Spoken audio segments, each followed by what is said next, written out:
Sir, first of all, from the complete team of Foundation of Tax and Accounting Professional, I am thankful to you from bottom of my heart कि आपने ये एक unique programme करने के लिए अपनी acceptance the.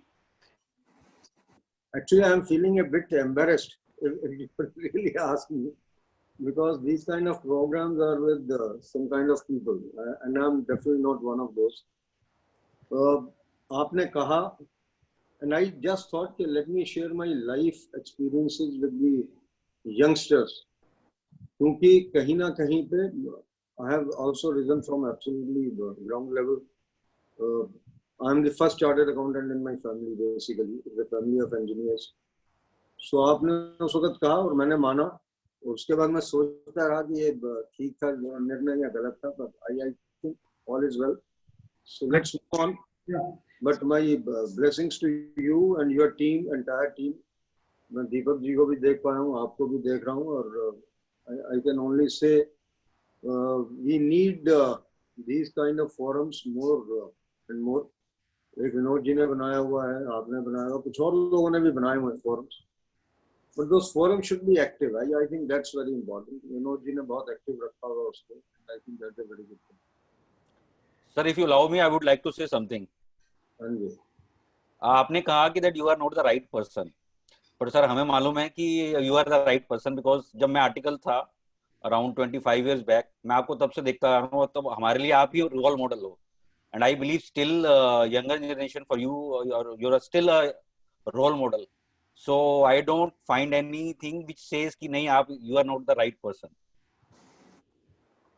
Anyway, I think in all humility, I take your comments, but yes, I can say one thing. जहाँ से हम उठे, जहाँ पे पहुँचे, आसान नहीं था, पर ठीक है. I think, और मेरा अभी भी प्रोफेशन के प्रति, स्टूडेंट्स के प्रति और मेंबर्स के प्रति एक लगाव है, और मैं ये समझता हूँ ये लगाव till the last breath रहेगा. Yes, sir. So, sir, how we have decided to go? जब मैं सोच रहा था, because I am conducting, rather we are conducting this kind of a program first time.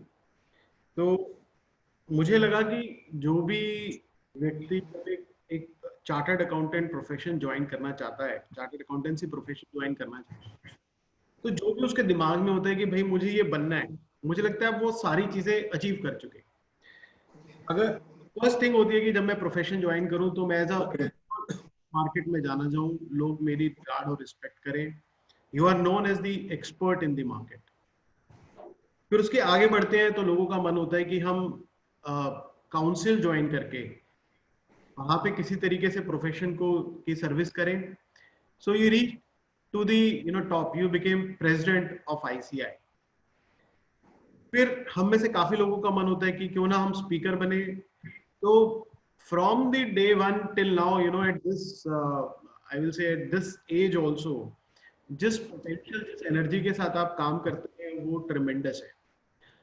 Beyond professional life we all have a personal life, कि हम अपनी personal life को manage करें, उसमें फैमिली के साथ रहें और एक पूरी फैमिली को साथ लेके चलें.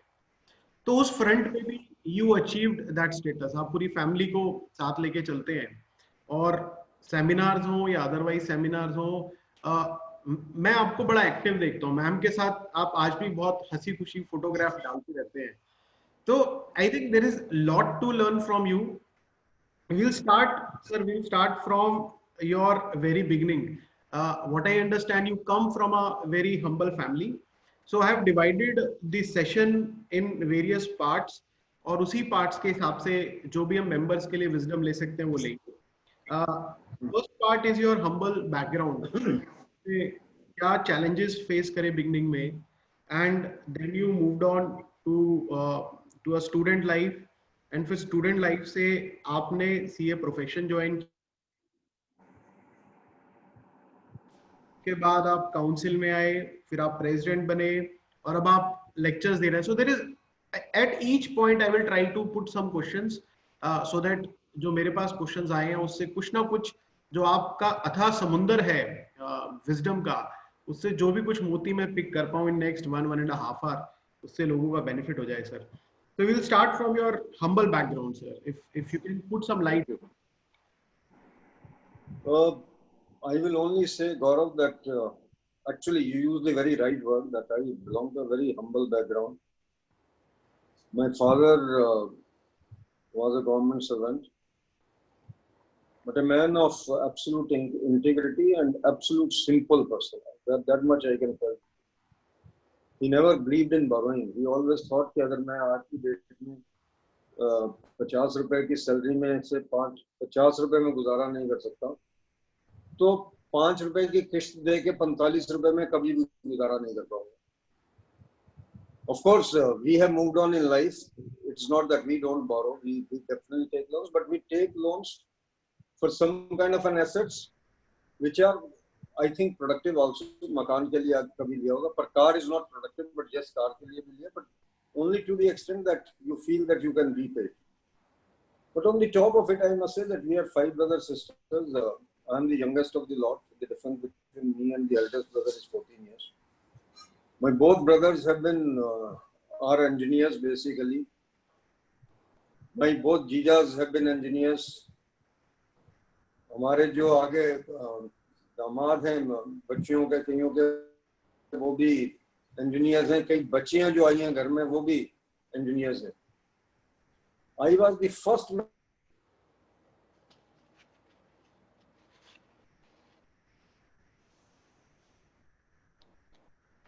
गौरव, आई थिंक अमरजीत सर की जो वॉइस है वो चली गई है. Can you hear me Gaurav? Yeah. Sir, are you there?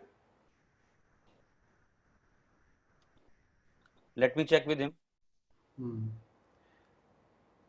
I think sir का ना video we need to ask him to put it on a off mode.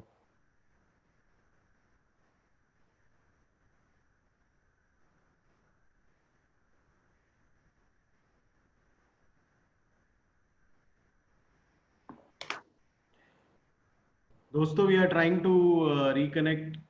There is some internet issue. Yeah, I have talked to him. He is connecting through an alternate route.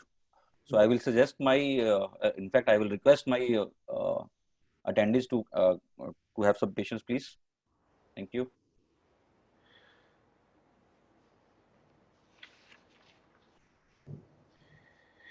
I think nowadays everyone is on the internet और उस वजह से कहीं ना कहीं internet पे काफी pressure बना हुआ है. Yeah, because already जो bandwidth है वो हर जगह चौक हो चुकी है. और क्योंकि कोई जरिया भी नहीं है अभी आज की डेट में ISPs के पास या बाकी लोगों के पास उस बैंडविड्थ को बढ़ाने के लिए, पाइप को बढ़ाने के लिए. So what ISPs are doing, they are basically throttling the connection. तो अगर आपका एक्चुअली में 40 Mbps का कनेक्शन है तो इफेक्टिवली वो आज की डेट में 8 Mbps या 10 Mbps पे ही चल रहा है, और may be less than that. और चूंकि हम ये जूम कॉल कर रहे हैं तो इसमें डाउनलोड जितनी इंपॉर्टेंट है उतनी ही इंपॉर्टेंट जो है आपकी अपलोड स्पीड हो जाती है. तो अपलोड स्पीड तो वैसे ही 1 Mbps 2 Mbps की रहती है generally. So in the meantime sir हमें ज्वाइन बैक करते हैं. मैं अपने पार्टिसिपेंट से रिक्वेस्ट करूंगा. I think sir has now joined back. Sir कहाँ हैं? आ गए हैं. आ गए? हाँ जी, वो अभी उनका कनेक्ट हो रहा है. आ गए हैं शायद. Is it back? Yes sir, you are back sir. Sir, I would request to put your video on a off mode because वो इंटरनेट की आजकल अपलोड और डाउनलोड की स्पीड स्लो है थोड़ी. हाँ जी. मैं कह रहा हूँ सर अगर वीडियो हम ऑफ मोड पे डाल दें आपका. ऐसा करेंगे, अगर फिर जाता है तो फिर वीडियो को डाल दूंगा मैं ऑफ मोड पे. ठीक है, ठीक है. Right sir. ओके. तो sir we were at your humble background and बता रहे थे कि I was telling you that we are 5 brothers sisters and I am the youngest of the lot. और youngest of the lot होने का एक advantage था कि शरारती भी आदमी ज्यादा हो सकता है. My both brothers are engineers. मेरे दोनों जीजा भी engineers हैं. हमारे दामाद जो उधर सिस्टर के दामाद हैं वो भी engineers हैं. सिस्टर्स के बेटे भी engineers हैं. कईयों की वाइफ भी engineers हैं. I am the odd man out basically in the family except my nephew basically. अब उसमें ये था कि मैंने कोई ऑप्शन से, I am not chartered accountant by option, that also is one of the part of the my life. हमारे time पे हायर सेकेंडरी होती थी, 11th होती थी, and I was a science student. Very frankly I used to fare very well till 10th। बहुत अच्छे student में से थे, पर सम और दी अदर 11th में मार्क्स नहीं आए जितने आने चाहिए थे to get an admission into an engineering college, और कंपटीशन में नहीं जा पाए। So one has to take commerce, but in commerce I did very well in my college.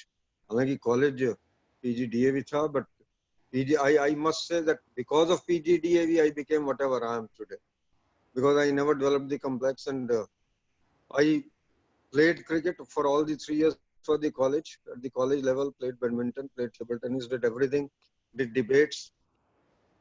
उसके बाद फिर जब CA की, तो CA के साथ साथ M.Com इवनिंग में की, बेसिकली दिल्ली यूनिवर्सिटी से as a regular student. That is how the life has gone about. Basically CA में पास करने में ज्यादा डिफिकल्टी हुई नहीं, लकीली, तो चार्टर्ड अकाउंटेंट बन गए। और मैं इसका क्रेडिट, CA बनने का जो क्रेडिट है मेनली, एक तो मेरी सिस्टर हैं, वो हमेशा ये कहती थी कि इसको चार्टर्ड अकाउंटेंट बनाना। वो क्यों कहती थी मुझे आज तक समझ नहीं आया, परंतु कहती थी इसको चार्टर्ड अकाउंटेंट बनाना। कभी कभार तो ये लगता था जब एग्जाम्स देने जाते थे कि कोई दुश्मनी तो नहीं निकाली सिस्टर ने कि आप को ऐसे कोर्स में डाल दिया जहां पे percentage of passing is very very low. पर ultimately it turned out to be a blessing in disguise. मैं ये समझता हूँ जो ऊपर वाला करता अच्छा करता है। भगवान ने ऐसा किया कि उस वक्त हायर सेकेंडरी में मार्क्स कम दिए तो हम चार्टर्ड अकाउंटेंट बने, और चार्टर्ड अकाउंटेंट बने तो बाकी rest is a part of the life, and rest is a part of the history also, so far as my life is concern. Sir yes Gaurav. यहाँ पे सर मैं आपसे एक क्वेश्चन पूछना चाहूंगा। हाँ जी। आज जो हमारे स्टूडेंट्स हैं जो 12th कर रहे हैं या ग्रेजुएशन कर, हाँ जी। ऑप्शन होती है कोर्सेज की, किसी हाँ जी। में या मैनेजमेंट कोर्स में जाएं या साइंस में जाएं। आपने जैसे बहुत सही बताया कि इट इज नॉट, आपके केस में it was not by choice but by competition. But जो आज का करंट स्टूडेंट है, why current student should join the CA profession, उनके लिए आप क्या कहना चाहेंगे सर? बिकॉज कई बार जो हमारे आर्टिकल्स भी होते हैं हम देखते हैं दे आर इन डामडोल सिचुएशन कि सही प्रोफेशन ज्वाइन किया है नहीं किया। तो for that youth what is your advice sir? देखिए, मैं जब अपनी बैकग्राउंड बता रहा था तो एक बात बतानी भूल गया कि हम तो उस लेवल से पढ़े कि गवर्नमेंट स्कूल में थे, 6-7 पैसे फीस होती होगी उस वक्त, और उसके बाद बिरला हायर सेकेंडरी स्कूल है कमला नगर में, वो ज्वाइन किया। जो आज का बच्चा है वो हमसे मच बेटर प्लेस्ड है, इसमें कोई शक नहीं। उनके स्कूल्स भी बेहतर हैं, फैसिलिटीज बेहतर हैं। आज इंटरनेट का जमाना है, एक इंफॉर्मेशन एक्सप्लोजन का जमाना है। If you really ask me, the kind of information which is available today we have never seen in the history, at least हमारी लाइफ में it was unimaginable this kind of information being available at your doorstep by the click of a button. तो आज के बच्चे को समझ सब कुछ है, जानता सब कुछ है, परंतु उसको इन्फ्रेंस ड्रॉ करना पड़ेगा। एक तो ये कि अपना जो एक टेस्ट है वो देखना बहुत जरूरी है। I think I was never very good at mathematics. I won't say that I was bad at math, but I was not very good at mathematics. Contrary to that, my both children are very good at mathematics. Basically, my wife is very good at mathematics. तो बच्चे को अपने अंदर का क्या confidence है कि आप थ्योरी में ज्यादा हैं, आप प्रैक्टिकल में ज्यादा हैं, आपकी अपनी स्किल्स क्या हैं, आप मार्केटिंग में जाना चाहते हैं, आप डेस्क वर्कर हैं। I think first we must analyze ourselves. Every child must analyze oneself. पर जहां तक चार्टर्ड अकाउंटेंसी में आने का सवाल है, मैं ये समझता हूँ कि चार्टर्ड अकाउंटेंसी के साथ साथ अब बच्चे को कहीं ना कहीं पे कुछ मैनेजरियल कोर्सेज करने पड़ेंगे, चाहे वो MBA करे, चाहे वो बेसिकली कॉरेस्पॉन्डेंस से करे, चाहे वो रेगुलर करे। क्योंकि CA करने के बाद मेरा एक लेवल CFO तक का तो बन जाता है कहीं ना कहीं पे, पर अगर मुझे उसको ग्रेजुएट करना अल्टीमेटली इनटू सीईओ करने के लिए मेरे ख्याल में मुझको एक मदद चाहिए होती है, वो मैनेजमेंट कोर्सेज की चाहिए होती है। हालांकि सी है, जो चार्टर्ड अकाउंटेंट है, we all consider that a chartered accountant under his training, पर जिस तरीके की आजकल ट्रेनिंग है मुझे कहने की आवश्यकता नहीं है, बारिंग फ्यू फर्म्स। और बच्चा भी ट्रेनिंग में इंटरेस्टेड नहीं है मेरे ख्याल में। जो कोचिंग क्लासेस वाले हैं उन्होंने इसको काफी डैमेज किया है, ट्रेनिंग कंसेप्ट को। मैं ये किसी को अच्छा नहीं लगेगा सुनना किसी भी कोचिंग क्लास वाले को, but it's a matter of fact. और इसमें हमारा भी कसूर है एज एन इंस्टीट्यूट कि हमने जो क्लासेस हमें बच्चों को देनी चाहिए थी वो हमने क्लासेस नहीं दी। We tried at in a particular year कि हम वो शुरू कर सकें, पर वो शुरू हो गया, परंतु उसको अंजाम तक जिन्होंने पहुंचाना था उन्होंने उस अंजाम तक उसको नहीं पहुंचाया। आई think this is one regret that I will have in my life, कि हमें बच्चों को अगर हम अपनी क्लासेस नहीं देंगे तो बच्चा बाहर जाएगा, और बच्चा बाहर जाएगा तो कहीं ना कहीं कुछ और इन्फ्लुएंसेस उसके ऊपर आएंगे। मेरा अभी भी मानना यह है बच्चों के साथ कि अगर वो ट्रेनिंग करते हैं और जेन्युइनली करते हैं, किसी छोटी फर्म में भी करते हैं, they get A varied kind of an experience basically. और वो वेराइड एक्सपीरियंस जो है उनको जिंदगी में बहुत कामयाबी की तरफ लेके जाता है, जो शायद उनको अगर वो एक एमबीए बी ग्रेड इंस्टीट्यूट से या सी ग्रेड इंस्टीट्यूट से कर रहे हैं उसमें इतना फायदा नहीं होगा। और आईआईएम में कितने बच्चे जा सकते हैं, लेट अस कंसीडर, या आईआईटीज में कितने बच्चे जा सकते हैं।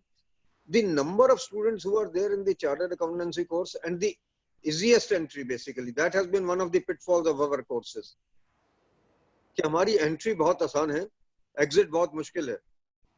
कहीं ना कहीं पे मेरे ख्याल में इस बात को भी रेक्टिफाई इंस्टीट्यूट को किसी लेवल पे करना ही पड़ेगा कि एंट्री को भी डिफिकल्ट किया जाए ताकि बच्चों में फ्रस्ट्रेशन कम हो। पर ये मैं बच्चों को बिल्कुल दावे के साथ बता सकता हूँ, सीए एक ऐसा कोर्स है जिसमें प्रैक्टिस में भी आनंद है, जिसमें जॉब में भी आनंद है, and you can go to the level of the CEO. Believe me, today in Middle East I personally feel कि 70 से 80% जो सीएफओ की पोजीशन है वो इंडियन चार्टर्ड अकाउंटेंट्स होल्ड कर रहे हैं, और वहां पे अब लोग सीईओ की तरफ भी ग्रेजुएट करना शुरू किए। तो इससे बढ़िया बात नहीं हो सकती कि हमारे चार्टर्ड अकाउंटेंट जो है वहां पे ग्रेजुएट कर रहे हैं। परंतु मैं किसी भी कोर्स को, एक बात मैं लाइफ में सीखी है, कोई भी कोर्स अपने आप में बुरा नहीं है। सवाल यह है कि मेरी अपनी डेडिकेशन या मेरा अपना पैशन उस कोर्स के प्रति क्या है। मैं कभी ये बिलीव नहीं करता कि आपको 3 कोर्स 4 कोर्स 5 कोर्स इकट्ठे करने चाहिए या बाद में भी एक्वायर करने चाहिए। अगर आप एक कोर्स आपने किया और उस कोर्स के प्रति आपकी डेडिकेशन है तो I think you can rise to the top most level so far as that profession is concern. तो मेरी सब बच्चों से जो ज्वाइन भी करना चाहते हैं उनसे यही एक गुजारिश है, यही एक आई कैन से सजेशन है, एडवाइस है कि भाई जब ज्वाइन करो तो बिल्कुल तहे दिल से करो कि अब इसमें अपना नाम करना है। और अगर आप उसको ज्वाइन करते हो इस तरीके से कि मेरा ये पैशन हो गया आज की डेट में, no I tell you people hate auditing, I love auditing for that matter. The reason being, मुझे ये लगता है कि अगर हम एक भी चीज, एक भी वैल्यू एडिशन कर पाए, क्लाइंट के लिए कर पाए या सोसाइटी के लिए कर पाए, तो there is nothing like it. And in CA you get so many opportunities to prove that. Believe me, जितनी अपॉर्चुनिटीज आपको सीए में मिलती हैं ये प्रूव करने के लिए, उतनी शायद कहीं पे नहीं मिलती। That's what I will like to tell the students. Okay, sir. So basically मैं आपकी इस डिस्कशन को समराइज करूं कि बच्चों को किस तरीके से करियर चूज करना चाहिए। सो यू मेंशन कि पहले हम अपना करियर चूज करें उससे पहले हमें अपने आप को समझना पड़ेगा, हमारा पैशन क्या है, हमारा इंटरेस्ट क्या है, हम कहाँ पे खुल के काम कर पा रहे हैं या खुल के टाइम लगा पा रहे हैं, and that will decide your passion. If you have already joined a CA तो अपनी जो आर्टिकलशिप है उसको डेडिकेटली करें, उसमें जितना सीखे। And if you want to rise to a top, एक एडिशनल कोर्स जो बेनिफिशियल रहेगा वो मैनेजमेंट का एमबीए कोर्स भी। And very rightly, sir, there are many engineers who are after doing engineering course, they try to do or they do the MBA also in order to upgrade their professional or technical skills, sir. गौरव, मैं ये बता सकता हूँ, आज आप अगर IIM में जाएं, अगर आज आप आईआईएम में जाएं तो आपको बहुत सारे इंजीनियर्स मिलते हैं वहां पे, और उनका सिर्फ एक ही कारण है कि they want to rise to the top. Simply by doing engineering they may not be able to rise to the top. By doing MBA, क्योंकि after all management itself is a science, and how to manage the people itself is a great thing. Manager doesn't have to work, manager has to manage. I think that's the most important part of the life. हम यही दिक्कत में रहते हैं, जब senior partner हो जाते हैं लोग समझते हैं कि ये काम नहीं करते हैं. मैं ये कहता हूँ उसका सबसे मुश्किल काम है, क्योंकि उसको मैनेज करना, उसको ऑर्गेनाइजेशन को मैनेज करना, उसको कैश फ्लोज को मैनेज करना, उसको क्लाइंट को मैनेज करना, उसको सब चीजों को मैनेज करना. तो मेरे ख्याल में मैनेजमेंट का जो कोर्स है, और कभी कभार लॉ का कोर्स भी, क्योंकि मैं I will not like to put say कि ये कोर्स अच्छा है ये बुरा है. लॉ का कोर्स अपने आप में अच्छा है, provided you want to get into the legal side thereof. पर मेरी एक ही रिक्वेस्ट है, जो व्यक्ति लीगल साइड में जाना चाहता है, लॉ भी करना चाहता है साथ में, सीए की डिग्री छोड़े नहीं, फिर सीए की प्रैक्टिस नहीं छोड़े. सीए की प्रैक्टिस के साथ आप लॉ करना चाहते हैं, आप करिए, उस लॉ को यूज करिए सीए की प्रैक्टिस के तहत. हमने ये देखा कि कुछ हमारे लोग सीए के साथ लॉ की और फिर उसके बाद सीए को छोड़ दिया. तो आई थिंक वो तो फिर एक ये नजरिया हो गया कि भाई मेरा सीए के प्रति पैशन नहीं था, पैशन में कहीं पे और है, वो मैं यूज नहीं करना चाहता हूँ वर्ड. तो मेरी अपनी इच्छा ये है कि आप देखिए, पैसा कमाना भी डेफिनेटली वन ऑफ दी एक बेसिक इंस्टिंक्ट होता आदमी का.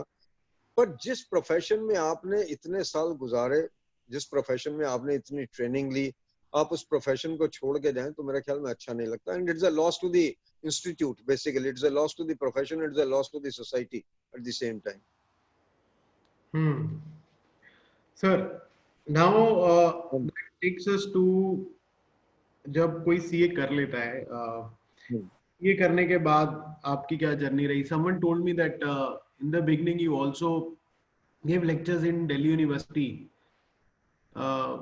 तो सर थोड़ा उसके बारे में.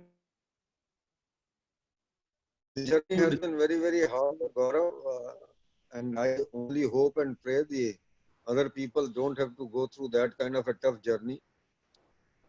पर मेरा एक विश्वास हमेशा से था कि अगर मुझको ग्रो करना है लाइफ में, तो I have to grow as a partnership firm. Singularly I can not grow. ये मेरा शुरू से एक विश्वास है, और ये विश्वास मेरा आज भी बरकरार है. और मेरी सबको ये एडवाइस है, जो भी प्रोफेशन में आना चाहते हैं, अगर वो सिर्फ स्पेशलाइज करना चाहते हैं डायरेक्ट टैक्स में, इनडायरेक्ट टैक्स में, या किसी और फील्ड में, तो ये हो सकता है कि आप प्रोप्राइटर हैं, आपने अपने पीछे बहुत सारे नंबर रख लिए चार्टर्ड अकाउंटेंट्स के, and you are working.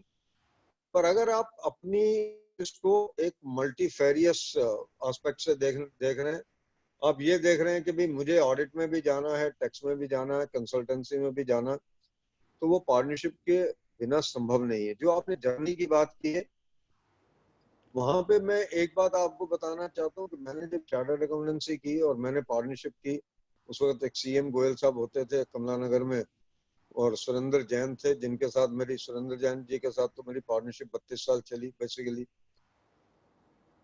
Before we parted, of course in life you do part with the people also, ऐसा नहीं है. और आज जो हमारी फर्म है, उसमें मेरे ख्याल में हम 3 लोग तो ऐसे हैं जो कि पिछले 39 साल या 38 साल 39 साल से जुड़े हुए हैं आपस के अंदर. कुछ से जुड़े हैं, कुछ लोग 30 साल से जुड़े. परंतु उससे ज्यादा इम्पोर्टेंट ये है कि जो आप काम करो शुरू के अंदर, बेझिझक होके करो, और एक सेल्फ प्राइड के साथ करो. ये सोच के मत करो कि ये काम मेरे लिए छोटा. मैं आपको बता सकता हूँ, मैंने तो जमीन पे बैठे किताबें लिखी हैं सीए बनने के बाद. न्यू दिल्ली रेलवे स्टेशन के सामने कुछ दुकान है, बैठ के मैंने खुद बुक राइटिंग की है. बेसिकली मैंने कभी उसमें शर्म महसूस नहीं की कि मैं ये क्यों कर रहा हूँ. एक प्रिंटिंग प्रेस होती थी रोशना रोड पे, उसकी भी बुक राइटिंग की है, कुछ और लोगों की भी बुक राइटिंग्स की है. Never feel that this work is small for me. मेरा पहला जो क्लाइंट था वो 220 रुपए का था, and that was estate duty client who will never come back to you, and I will never forget that.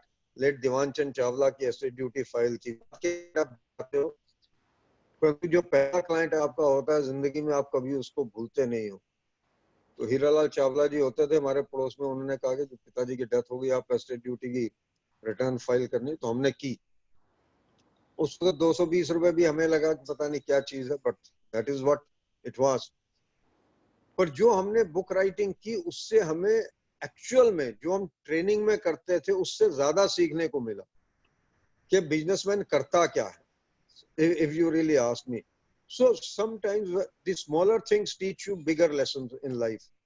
और जो आपने कहा कि यूनिवर्सिटी में लेक्चर दिया, हाँ मैं देशबंधु कॉलेज इवनिंग में लेक्चर रहा और मैंने लेक्चर दिए 23 दिए बेसिकली। But decided to contest the central count. मैंने कहा कि अब ये साथ साथ नहीं चलेगा, क्योंकि मुझे अगर फोकस इंस्टीट्यूट पे करना है, अगर मुझे फोकस करना है कि काउंसिल को टाइम देना है, इस प्रोफेशन को टाइम देना, then do away with that. हालांकि वो इवनिंग में होता था, 5:30 बजे के बाद होता था, उसमें कोई फर्क नहीं पड़ता था और कभी गए कभी नहीं गए। परंतु ये फैक्ट है कि जहां तक again I will say whatever you do, you have to do absolutely with a dedication and with absolute sole purpose of achieving it.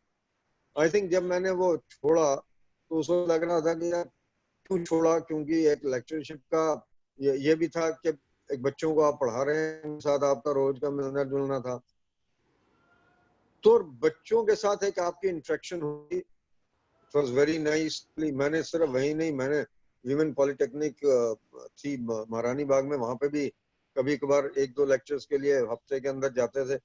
तो I did because that was again कि मुझे ये शौक था कि मैं लोगों के साथ जाके अपने कुछ एक्सपीरियंसेस, और मैं जब इनकम टैक्स पढ़ाता भी था यूनिवर्सिटी में भी, तो मैं इनकम टैक्स को किताब से कम और प्रैक्टिस से ज्यादा पढ़ाता रहा।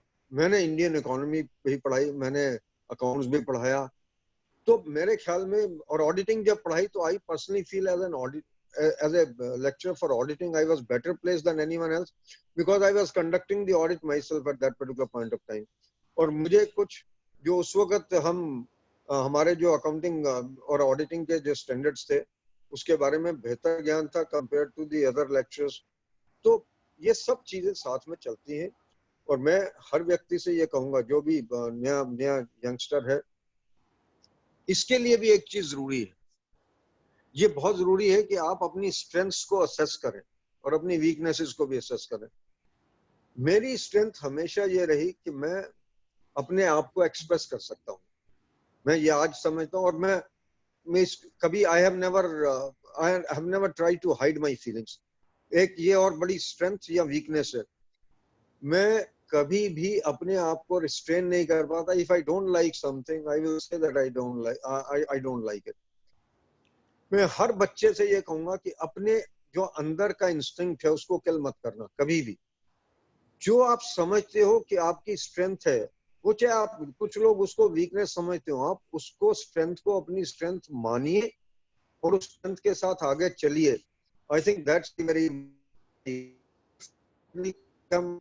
We play to the gallery, और गैलरी के उसके चक्कर में हम अपनी जो बेसिक करेक्टर है, जो बेसिक ट्रेट है, उसको किल कर देते हैं। वो हमें किसी सूरत में नहीं करना। मैं हम में से, आपने एक बात और मेरे से, सर आपकी वॉइस क्रैक कर रही है sir. I think we have to request Chopra मुझे ji to switch off video. Sir switch off video. तो जो मेरा उस वक्त की जर्नी थी मेरी, उसमें मैंने 75 से 82 तक बुक राइटिंग, थोड़े छोटे से ऑडिट, बट मेनली मैं टैक्सेशन में था। I used to go to the income tax in a much, मैं हमेशा इनकम टैक्स में ही मिलता था बेसिकली लोगों को। मैंने सेल टैक्स की भी उस वक्त थोड़ी सी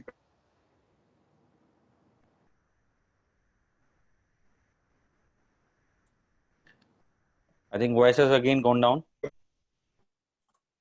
मेरे कुछ, hello sir are you there? I am there, it's okay. Yes sir, income tax में थे सर हम। तो इनकम टैक्स भी जाता था, सेल टैक्स भी जाता था, और इनकम टैक्स ट्रिब्यूनल तक जाता था। And few of my cases which I had contested eight that time appeared.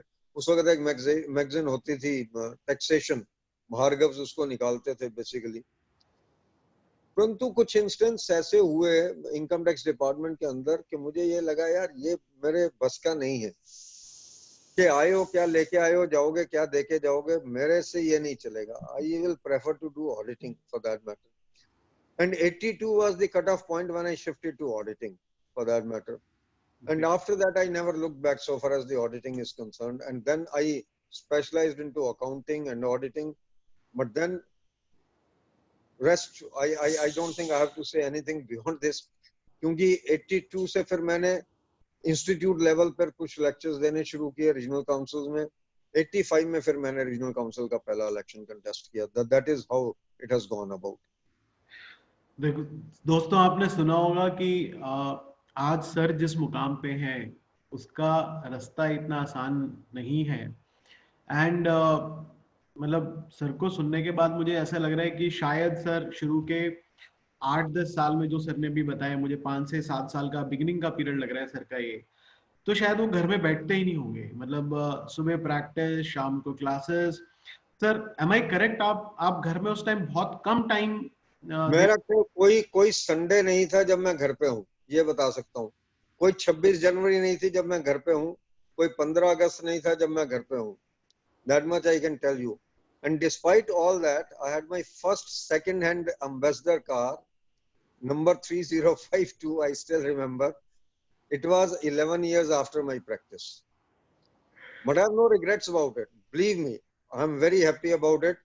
कि मैंने जो किया प्रायोरिटीज के साथ किया। मेरी पहली प्रायोरिटी ये थी कि मुझे मकान लेना, कार की मेरी कभी भी प्रायोरिटी नहीं थी।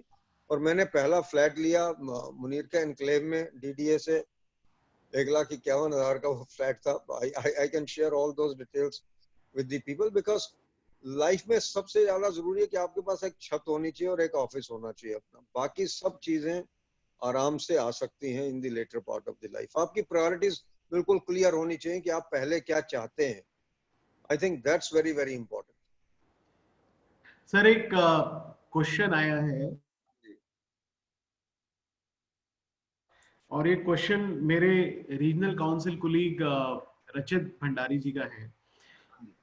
रचित पूछ रहे हैं सर कि आप सबके रोल मॉडल हैं, बट आपका कौन रोल मॉडल है जो आपको आप किसको फॉलो करते थे सर? जैसे हम सभी आपको फॉलो करते हैं, तो आपने किसको फॉलो किया? व्हाट मोटिवेटेड यू, और who was motivating you at that time, या it was something internal? I will say role models तो बहुत सारे होते हैं। मेरे कुछ लेक्चरर्स थे जो मेरे रोल मॉडल्स रहे। वेरी फ्रैंकली मेरी पूरी जो आज की एक्सप्रेशन है एज ए टीचर, वो एक टी आर मेहरा साहब होते थे हमारे। मुझे लॉ पढ़ाया उन्होंने बीकॉम के अंदर। He was one of my role models. SP Marwah साहब होते थे, वो बिजनेस मैनेजमेंट पढ़ाते थे, हैं अभी भी। वो डीडीए में भी रहे, मेरा ख्याल दिल्ली एडमिनिस्ट्रेशन में काफी देर रहे, वो छोड़ गए थे। और मेहरा साहब का ये, और उसके बाद जब मैं प्रैक्टिस में आया तो प्रैक्टिस में हमने नाम बहुत सुने। वेरी फ्रैंकली ठाकुर साहब का नाम उस वक्त, Thakur Vaidyanath Aiyar used to be one of the main people, main firm. Fergusons used to be one of the main firms. पर मेरी मुलाकात नहीं थी किसी से भी इनसे, to be very honest.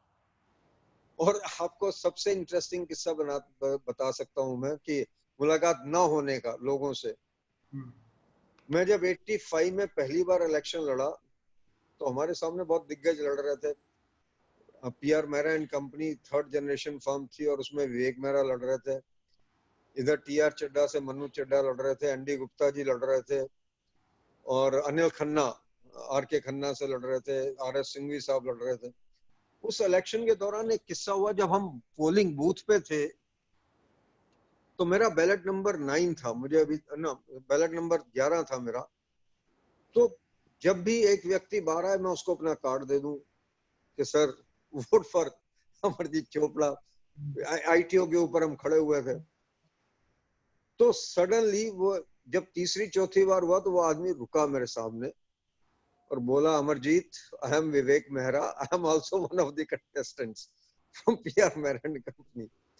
So life में कई किस्से होते हैं, पर जहां तक मेरा आज की डेट में अगर मैं रोल मॉडल की बात करूं तो मेरे बहुत रोल मॉडल हैं। मैं आपको सही बता सकता हूं, बैंकिंग में जब मैं गया as a director bank of Baroda में, तो खंडेलवाल साहब, AK खंडेलवाल जो वहाँ के चेयरमैन थे, और उसके बाद जो मिस्टर MD मल्ल्या है, I think I reckon them as my role models, because I personally feel कि मल्ल्या साहब जैसी पेशेंस होना, लिसनर होना बहुत मुश्किल काम है, और खंडेलवाल साहब जैसा एक इनोवेटिव आइडियाज का होना बड़ा मुश्किल काम है बेसिकली। जिस तरीके से उन्होंने इनोवेशंस की, जिस तरीके से उन्होंने चीजों को बैंक ऑफ बड़ौदा में आगे लेके गए, इट वाज वेरी डिफरेंट। और जब प्रोफेशन में आए और इलेक्शन लड़ने शुरू किए काउंसिल के, रीजनल काउंसिल के, तो वासुदेवा साहब और Mahendra Khanna ji, I came into contact, and to very large extent I think I idealize them. There is absolutely no doubt about it in that particular part. मैं आज भी ये समझता हूँ कि वो गुरु हैं। संपत साहब थे, जिनको मैं टेक्स्ट में समझता हूँ कि he has been one of the role models for that particular point. पर सबसे ज्यादा जब मैं काउंसिल में आया, Maligam Saab has been a different stature altogether. I have been learning, I have been reading, I have been interacting with him in different roles. वो एक अलग तरीके का वो है। परंतु काउंसिल के अंदर जो एक व्यक्ति ने मुझे सबसे ज्यादा प्रभावित किया डिसिप्लिन के मामले में, that was mister NV Iyer. वो CC चोकसी एंड कंपनी से थे, बिलीव मी, और जो कि बाद में मर्ज हुई डेलॉयट के साथ। ऐसा डिसिप्लिन्ड आदमी मैंने अपनी जिंदगी में नहीं देखा। He will never be late in his life. कुछ भी हो जाए, अगर 10 बजे की काउंसिल मीटिंग है तो वो 9:58 या 9:59 के ऊपर काउंसिल में आपको मिलेंगे।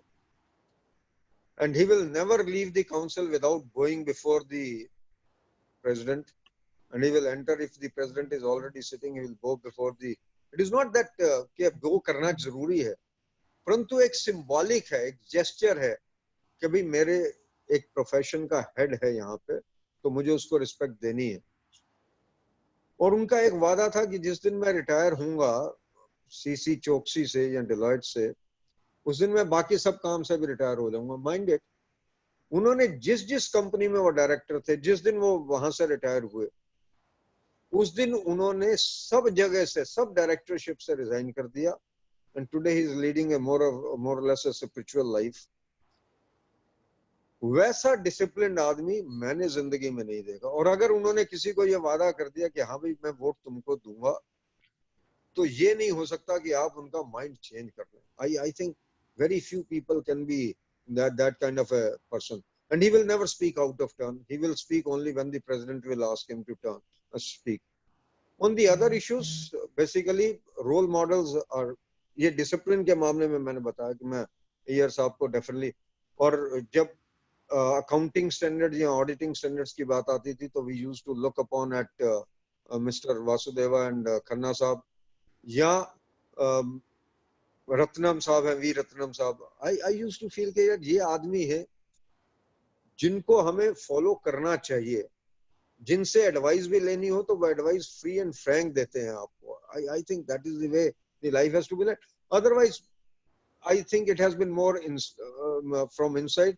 और अगर घर से कहूँ तो घर में जो सबसे बड़े भैया हैं, वो तो उन्होंने तो फैमिली को बनाया, पर जो मुझे मोटिवेट सबसे ज्यादा किया, मुझे जो केप्ट मी गोइंग बेसिकली, अगर कभी मैं डाउन एंड आउट होने की संभावना थी कभी, तो जो मेरे से बड़े ब्रदर हैं, सेकंड वाले ब्रदर हैं, he has been my role model, and I think in all senses I think I owe a lot to him in my life, for that matter.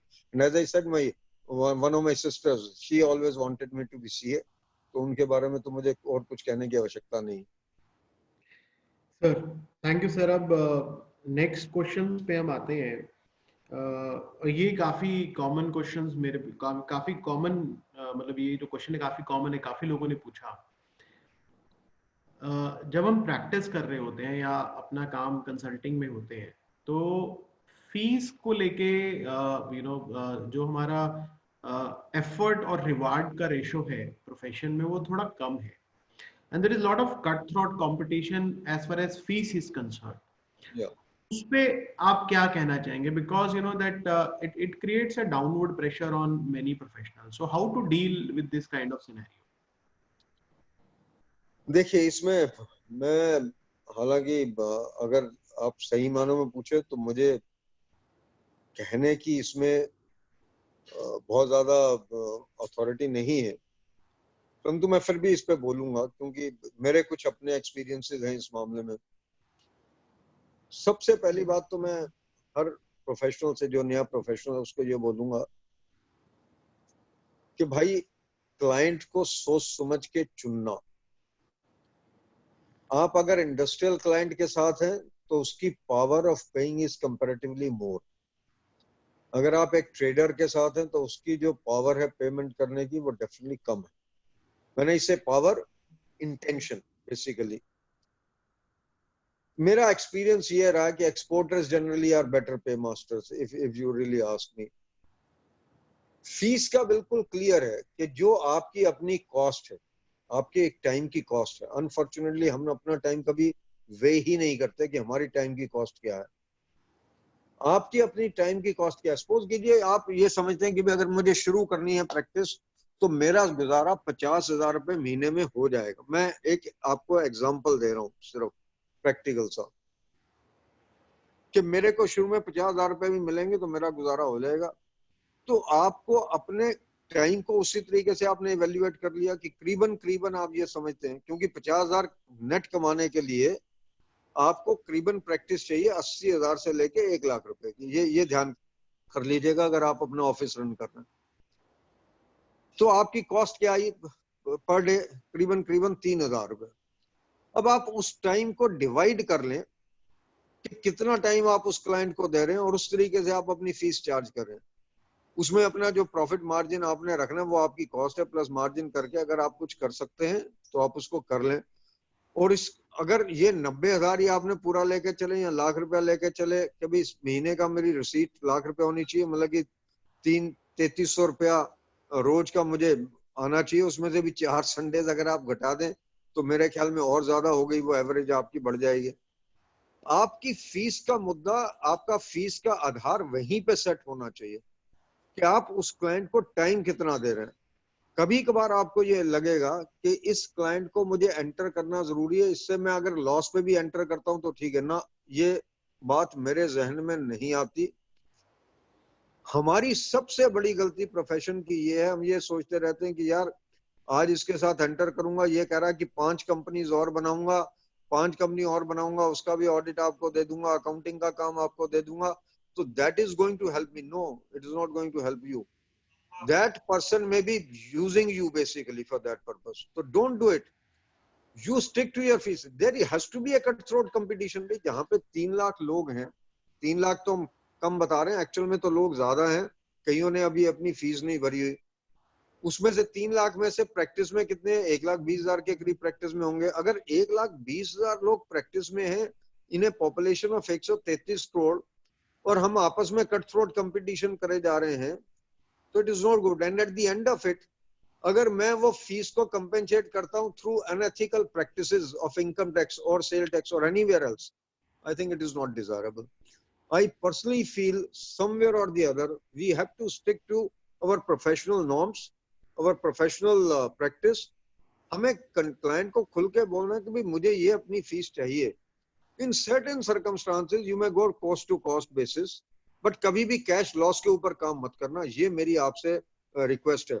अगर आप अकेले काम कर रहे हैं तो ठीक है, अगर आपका स्टाफ काम कर रहा है तो स्टाफ की कॉस्ट भी आपको पता है कि आपकी क्या है, उसमें कुछ आपको मार्जिन ऐड नहीं करेंगे तो उसकी आपको रिकवरी नहीं हो पाएगी बेसिकली, क्योंकि स्टाफ ने कभी छुट्टी पे भी जाना, सब कुछ करना। तो you add your profit margin to your cost and then try to recover it. If you don't do it, अगर एक क्लाइंट जाता है तो जाने दीजिए। Believe me, it is better to handle 5 clients rather than 25 clients of a lower fee. आप 5 clients जो lower higher fee के हैं उनको हैंडल कीजिए बजाय 25 क्लाइंट लोअर फी के। Satisfy these 5 clients. अगर ये 5 क्लाइंट सेटिस्फाइड है तो mind it, I can assure you one thing, 25 client automatically generate हो जाएंगे। There is no better advertisement than a satisfied client. हमारा दुर्भाग्य ये है कि हम क्लाइंट्स के साथ कंप्रोमाइज करते रहते हैं और बाद में हमें ये लगता है कि यार इसको ज्यादा टाइम दे रहे हैं, इसको आज कम टाइम दे। जिस वक्त हम उसको कम टाइम देना शुरू करते हैं, he becomes my adverse publicity in the market. I think that we should be avoiding. Correct. I think very valid points sir you made कि we need to choose our client very cautiously. अगर कोई ज्यादा लो फी paying client है और वो हमें सब्ज बाग दिखा रहा है कि आगे मैं तुम्हारा काम बढ़ा दूंगा, so that is not the correct strategy.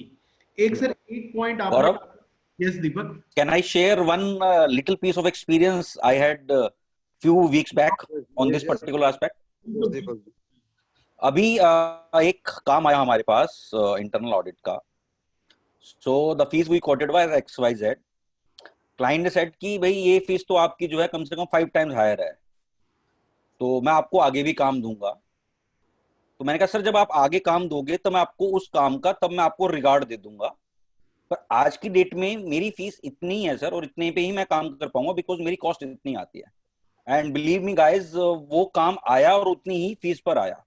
और ऐसा नहीं है कि वो काम मैं कर नहीं रहा, इनफैक्ट हमने उस रिलेशनशिप को और आगे एक्सपेंड भी करा है। Client was impressed with our work and he has now giving more work in fact in during this COVID-19 time. Thank you. इसमें बस एक चीज है जो मैं यंगर प्रोफेशनल से कहूंगा जो प्रैक्टिस में नए आए हैं। सी सर ने स्टार्टिंग करी कॉस्टिंग से, तो कई बार हम औरों की फीस को देख के परेशान हो जाते हैं कि वो 1 लाख रुपए ले रहा है और मुझे 50,000 रुपए मिल रहे हैं। I think decide your own cost कि आपको इनिशियल पीरियड में कितना चाहिए, एंड अगर वो चीज point pitching for a client. Gaurav आपकी बीच बीच में वॉइस जा रही है। हाँ, बीच बीच में वॉइस जा रही है। मैं कह रहा हूँ कि जो हमारी कॉस्टिंग है, जब आप क्लाइंट को पिच करें तब सर ने जो राइटली कहा कि अपनी कॉस्टिंग एस्टिमेट करना बहुत जरूरी है, उसके हिसाब से आप अपने क्लाइंट कॉशियसली पिक करें। आई think that would make a good combination which would sail through in a longer practice or in a consulting world. Sir, एक question Again, I will like to supplement it further. Gaurav, the reason being, you see, अगर मैं 10 साल में practice में हूँ तो हर साल मेरी कुछ ना कुछ एक्सपेक्टेशन बढ़ेगी ना। मैं अगर जॉब में भी होता तो मेरी सैलरी 50,000 की जगह बढ़ के शायद 1.5 लाख हो चुकी होती, तो मेरी कॉस्ट उसी तरीके से बढ़ जाएगी। अगर मैं 10 साल प्रैक्टिस में हूँ तो मुझे कॉस्टिंग उसी तरीके से समझनी चाहिए। अनफॉर्चुनेटली हमारे प्रोफेशन में सीनियर्स ने भी अपनी कॉस्ट समझी नहीं है और इसीलिए we are one of the low paid professions today in the market, if you really ask me.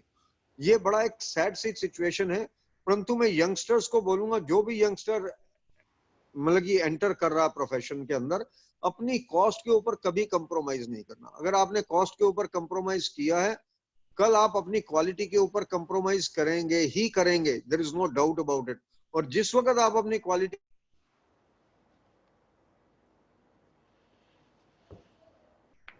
Sir audio चला,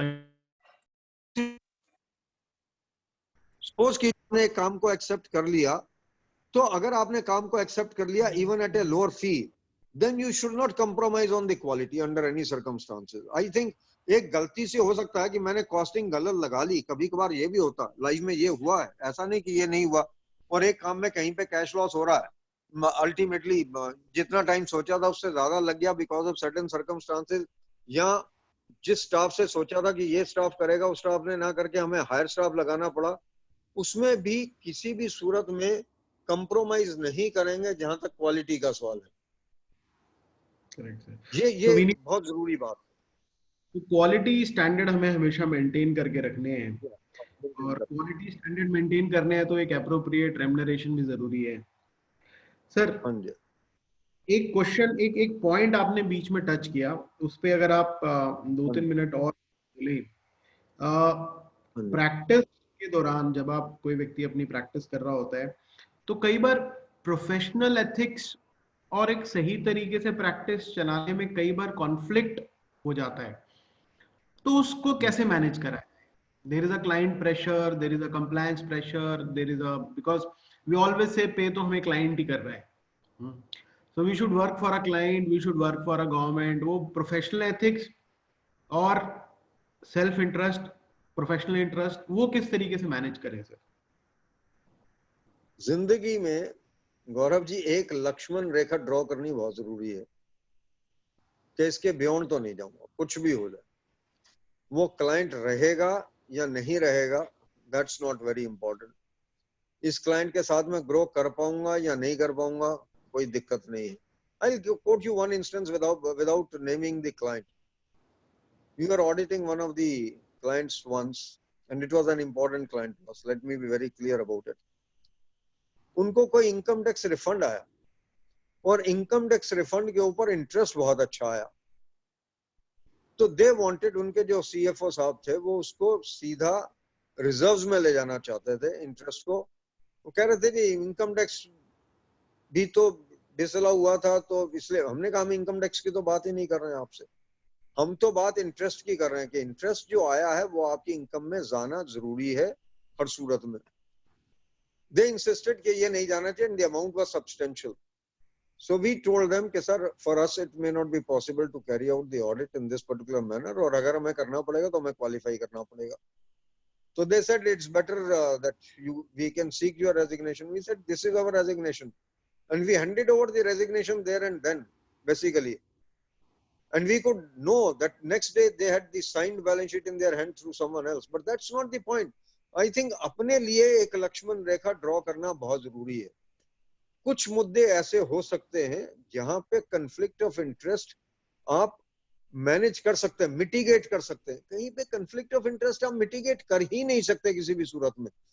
कहां अगर आपका प्रेशर इतना ज्यादा है क्लाइंट का कि आप कुछ भी करने को तैयार हैं, तो ये आप मान लीजिए कि you are giving your neck into someone's hands.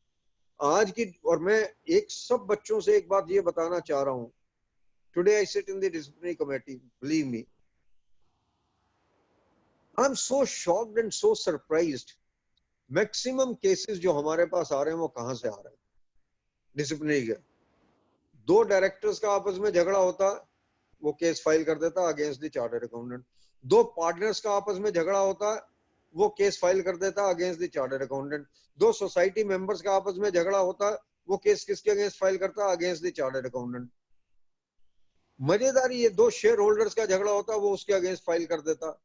मजेदारी की बात ये है, यही डायरेक्टर्स, यही पार्टनर्स आपस में बैलेंस शीट साइन करते आए हैं. इनको पता सब कुछ है कि फर्म में क्या हो रहा, और चार्टर्ड अकाउंटेंट से करवाया हुआ है, और उसके बाद कंप्लेंट इन्हीं में से फाइल होती है. तो कोई भी किसी का सगा नहीं है. जिस वक्त आपका टाइम आएगा, आपके सामने कोई नहीं खड़ा होगा, वो बोलेगा sir he knew it better, इनको देखना चाहिए था. तो अपने लिए लक्ष्मण रेखा एक ड्रॉ करनी बहुत जरूरी है, जिससे आपकी गर्दन किसी के हाथ में ना जाती हो, कुछ भी हो जाए. I am using the word कुछ भी हो जाए.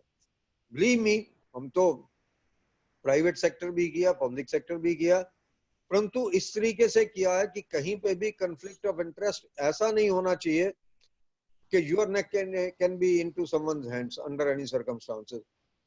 ये कहने में बड़ा आसान है, करने में बहुत मुश्किल है. ये मैं आई कैन अंडरस्टैंड. इसमें कुछ क्लाइंट्स जाएंगे तो जाएंगे. इससे बेहतर है कि बजाय कल अपनी रेपुटेशन डैमेज हो, कल इंस्टीट्यूट में डिसिप्लिनरी कमेटी के सामने आप बैठे हो या नफरा के सामने आप बैठे हो.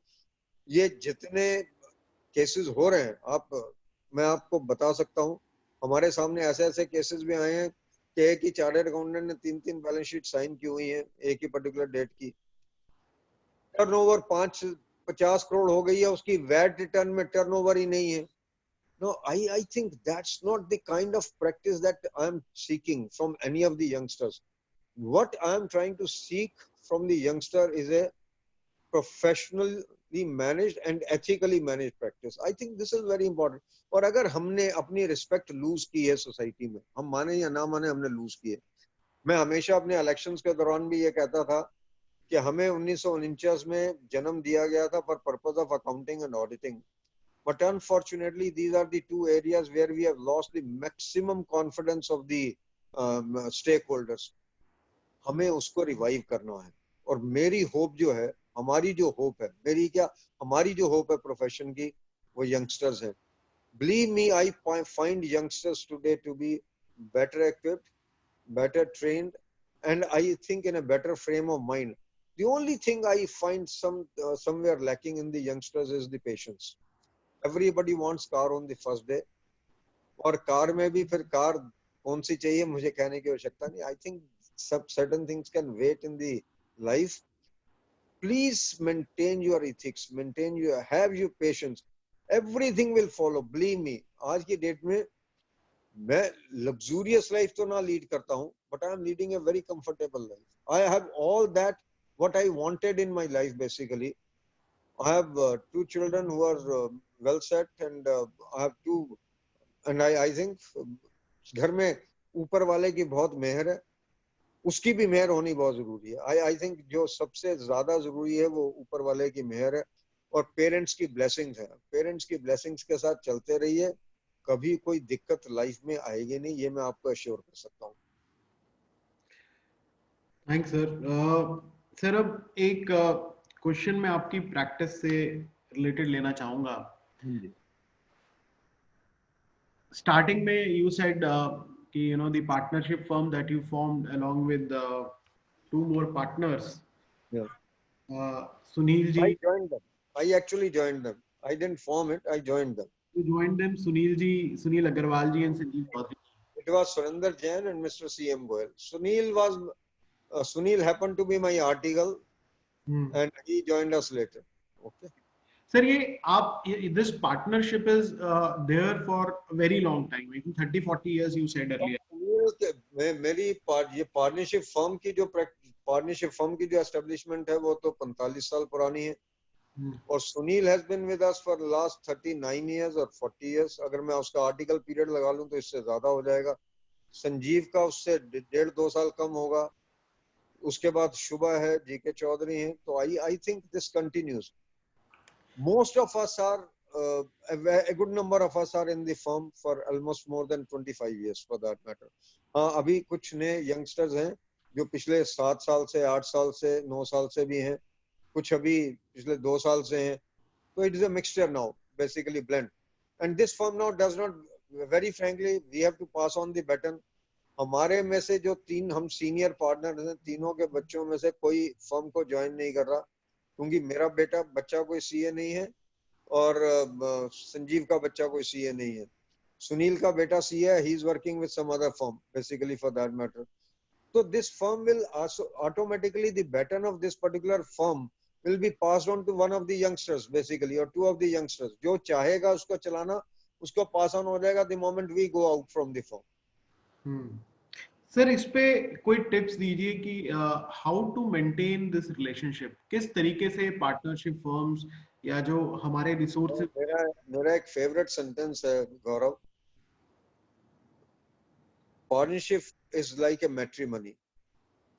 जब आप शादी करते हैं ना किसी के साथ, तो आप उसकी कमियां नहीं खोजते, और अगर आप कमियां खोजनी शुरू करोगे फिर वो शादी चल नहीं सकती.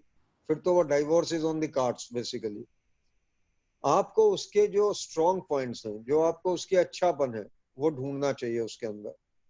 वैसे ही पार्टनरशिप जब आप बनाते हो तो उसके अंदर आपको उसके जो अच्छे पॉइंट्स हैं वो ढूंढने पड़ेंगे. And you have to turn a blind eye to some of the weaknesses of the people. ये हो सकता है कि over a period of time वो वीकनेसेस अगर बहुत ज्यादा बढ़ जाएं तो you may have to take certain other decision also. But most of the times you have to turn absolutely blind eye to the weaknesses. और जो जिसके अच्छे पॉइंट हैं, जो स्ट्रॉन्ग पॉइंट्स हैं जिस पार्टनर के, उनको एक्सप्लॉइट कीजिए. I can tell you, Sunil is a very good desk worker for that matter. So we have to make use of that in that ability. Sanjeev could be a good, better communicator, so you use him in that particular manner. Shubha could be a good bank, could be good in bank auditing, so you have to use in that particular respect. Similarly, Tulsian Saab is good at both income tax as well as in the auditing, so आप उसका use उसी तरीके से कर सकते हैं. Tanuj has a very good background. मैं अपने partners के नाम लेके कुछ आपको बात कर रहा हूँ. Can be very good at India, so you can make use of him in that particular field. So what is important is, and if a person is good at marketing, कोई ऐसा भी तो पार्टनर होना चाहिए जो marketing कर सके, क्योंकि अगर मार्केटिंग आप नहीं कर सको तो आपकी फर्म चल नहीं सकती। हमारी दिक्कत ये होती है कि फर्म के अंदर हम सब के सब अगर पार्टनर्स ये हो जाएं कि जो सिर्फ काम ही करेंगे तो काम आएगा कैसे? काम आने के लिए एक तो ये है कि चलो एक नॉर्मल ग्रोथ होगी कि जो आप काम कर रहे हैं आपका क्लाइंट कोई ना कोई काम ऐड करता रहेगा, पर एक व्यक्ति ऐसा होना चाहिए जो आपके बिहाफ पे कहीं जाके बोल सके। ये जो भी ये कहता है कि साहब काम अपने आप आता है, काम कहीं ना कहीं आपको जाके ये बताना पड़ता है कि हम क्या कर सकते हैं बेसिकली, तब आपको काम आता है। You also meet people, it's not that you don't meet people, you meet people, but उसमें कोई अनएथिकल प्रैक्टिसेस नहीं होनी चाहिए मीटिंग में। वो ये नहीं होना चाहिए कि मैं 25% तुम्हें दूंगा, 30% तुम्हें दूंगा, 10% तुमको दूंगा, ना, नथिंग लाइक दैट। आपको अपने आप को अपनी फर्म के काम को बताना है कि how you are better compare to the others, और अगर आप वो बता सकते हो तो बहुत बढ़िया। एक पार्टनर को आपको ये मानना पड़ेगा कि उसके ऊपर कुछ आपको खर्चा इसलिए करना पड़ रहा है कि अगर वो चाय का कप बैठ के किसी के साथ पी रहा है किसी रेस्टोरेंट में, तो वो खर्चा नहीं है, it's an investment so far as you are concern. क्योंकि वो इन्वेस्टमेंट क्या रिटर्न, ये भी हो सकता है कि वो रिटर्न ना लाए, ये भी हो सकता है कि वो रिटर्न लेके आए। तो it all depends upon what happens in the practice. पर मेरी एक ही आपसे इल्तिजा है कि जब कभी भी आप पार्टनरशिप करें, इसको मैट्रिमनी समझिएगा, इसको शादी समझिएगा। शादी आप कभी डाइवोर्स के एंगल से नहीं करते हैं, शादी आप करते हैं कि इसको निभाना है। ये एक रिलेशनशिप है which is pious relationship, which is a sacred relationship and it must go on. तो some or the other this relationship must be built upon. और अगर पर ये इसके साथ ये भी बोल दूंगा कि जिस वक्त आपको, पहली बात तो इसको नर्स करिए, अगर थोड़े बहुत कहीं पे मनमुटाव आए तो उसको दूर करने की कोशिश करिए, आमने सामने बैठ के दूर करने की कोशिश करिए। पर जिस वक्त आपको ये लगे कि अब ये आगे नहीं चल सकता, please snap it at that particular point of time, otherwise it will create more bitterness in the periods to come. तो मेरी एक ही आपसे इल्तिजा है, एक तो ये कि पार्टनरशिप करिए जरूर, क्योंकि अगर आप ग्रोथ चाहते हैं इन दी मल्टीफेरियस फील्ड्स तो आपको पार्टनरशिप करना जरूरी है। कोई पार्टनर आपका टैक्स देखेगा, कोई कंसल्टिंग देखेगा, कोई ऑडिट देखेगा, कोई अकाउंटिंग को देखेगा, कोई किसी और काम को देखेगा, कोई जीएसटी को देखेगा, कोई डायरेक्ट टैक्स को देखेगा। तो वो बहुत जरूरी है। ये नहीं हो सकता कि आप सारा दिन तो टैक्स में लगे रहे फिर आके कहें जी अब मैं ऑडिटिंग को भी देख लूंगा। I think the number of accounting standards, the auditing standards have gone so complicated, have gone so high. Now, auditing itself has become a specialized practice, if you ask me, like tax practice or indirect taxes practice. तो हमें हर subject के ऊपर master चाहिए। Jack of all trades, master of none can be good in the beginning, but at a later date, you have to be master of one of the subjects. That you cannot ignore under any circumstances. Today, आज की date में fields ही बहुत हैं। Forensic audit itself is a field, उसमें आपको master होना चाहिए। IT itself is a field basically. आपके पास कोई ना कोई पार्टनर ऐसा भी होना चाहिए जो आईटी को एक्सप्लॉइट कर सके। अगर आपके पास वो नहीं है, देन आई थिंक आज के टाइम में आपके लिए दिक्कत आने वाली है। Okay, sir, I think you answered good number of questions in this discussion. जैसे कुछ लोगों के क्वेश्चन आ रहे थे कि प्रैक्टिस कैसे बढ़ानी है, तो एक सॉल्यूशन जो निकल के आया कि हमें पार्टनरशिप करनी पड़ेगी। क्वेश्चन हो तो उसको भी आंसर करने को तैयार हूं, but I have tried to, as I told you, I would like to do it more spontaneously rather than, I don't want to frame the answers basically. नहीं, जो दिल में कंटिन्यू डिस्कशन में कह रहा हूँ, जो अभी हमने 2-3 मिनट में डिस्कशन किया उसका क्या कंक्लूजन है? क्योंकि मेरे पास ऐसे क्वेश्चंस आए हुए थे कि पार्टनरशिप, अपनी प्रैक्टिस कैसे बढ़ाएं, पार्टनरशिप कैसे चलाएं, तो उसमें सभी आपने जो आंसर दिया वो ये कि भाई एक तो पार्टनरशिप की रिस्पेक्ट करें, एक इसे एक इम्पॉर्टेंट रिलेशनशिप माने जो हमें निभाना है। सेकेंडली हमें एक्सपर्ट लेवल पार्टनर्स चाहिए, और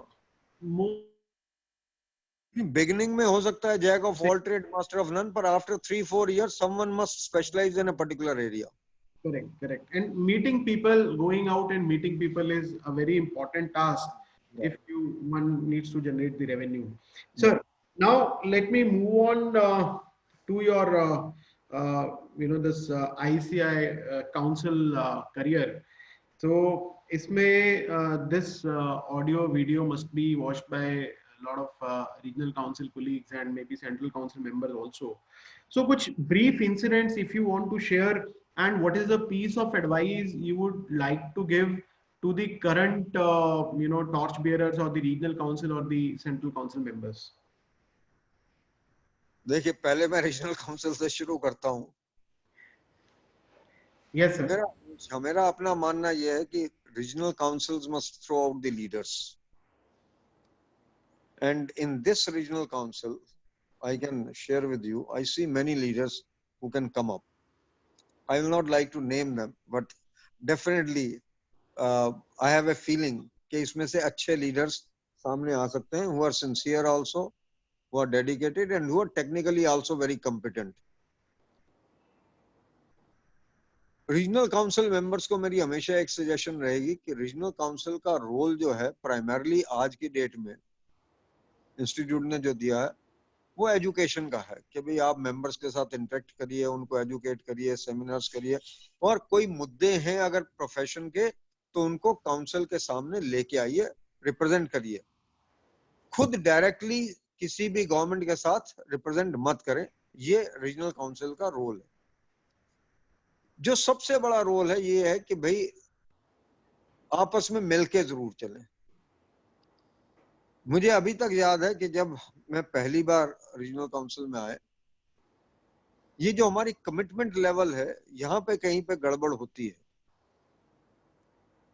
जो कमिटमेंट आप जिसके साथ करें उस कमिटमेंट पर आप खरे उतरें, और कोई भी चेयरमैन बने, कोई सेक्रेटरी बने, उसमें मुझे दिक्कत नहीं होनी चाहिए। मुझे उस सेक्रेटरी को, उस चेयरमैन को पूरा कॉपरेशन देना चाहिए और आगे बढ़ना चाहिए। बिलीव इन योर वर्क, जो आप काम करेंगे, it will not go unnoticed. कोई आपको स्टेज पे बिठाएगा नहीं बिठाएगा, डायस पे बिठाएगा नहीं बिठाएगा, उससे कोई फर्क नहीं पड़ने वाला। मैं आपको एक इंस्टेंस बता रहा हूँ। जब मैं 85-88 की पहली रीजनल काउंसिल में आया, एक अंडरस्टैंडिंग थी 8 की, साइंड की हुई अंडरस्टैंडिंग थी, माइंड इट। पहले साल बहुत बढ़िया चली, अगले साल टूट गई। 8 आदमी, 8 ही मेंबर थे और 8 ने साइन करके दी हुई थी, और जिनके हाथ में दी हुई थी उन्हीं से टूट गई। और अगर मुझे सपोज कीजिए चेयरमैन बनना था किसी साल में, हम नहीं बने। पर वॉइस क्रैक कर रही है सर आपकी थोड़ी। हेलो, अब ठीक है? हाँ जी सर, जब भी रीजनल काउंसिल की बात होती है कभी कुछ हो जाता है। आरसी का ना हमारा समय सही नहीं। अब ठीक है? आ रही है? आ रही है सर। अब आ रही है? नहीं आ रही है सर, आ रही। तो जो कमिटमेंट आप दें वो बहुत जरूरी है। तो जब हमने एक कमिटमेंट 8 व्यक्तियों ने साइन करके दी, किसी के पास रख दी, वो कमिटमेंट पहले साल तो चली, अगले साल टूट गई, पर हम अपना काम करते रहे। और जब हमने अपना काम किया तो उसका नतीजा ये हुआ, हम पीछे नहीं हटे किसी भी सूरत में।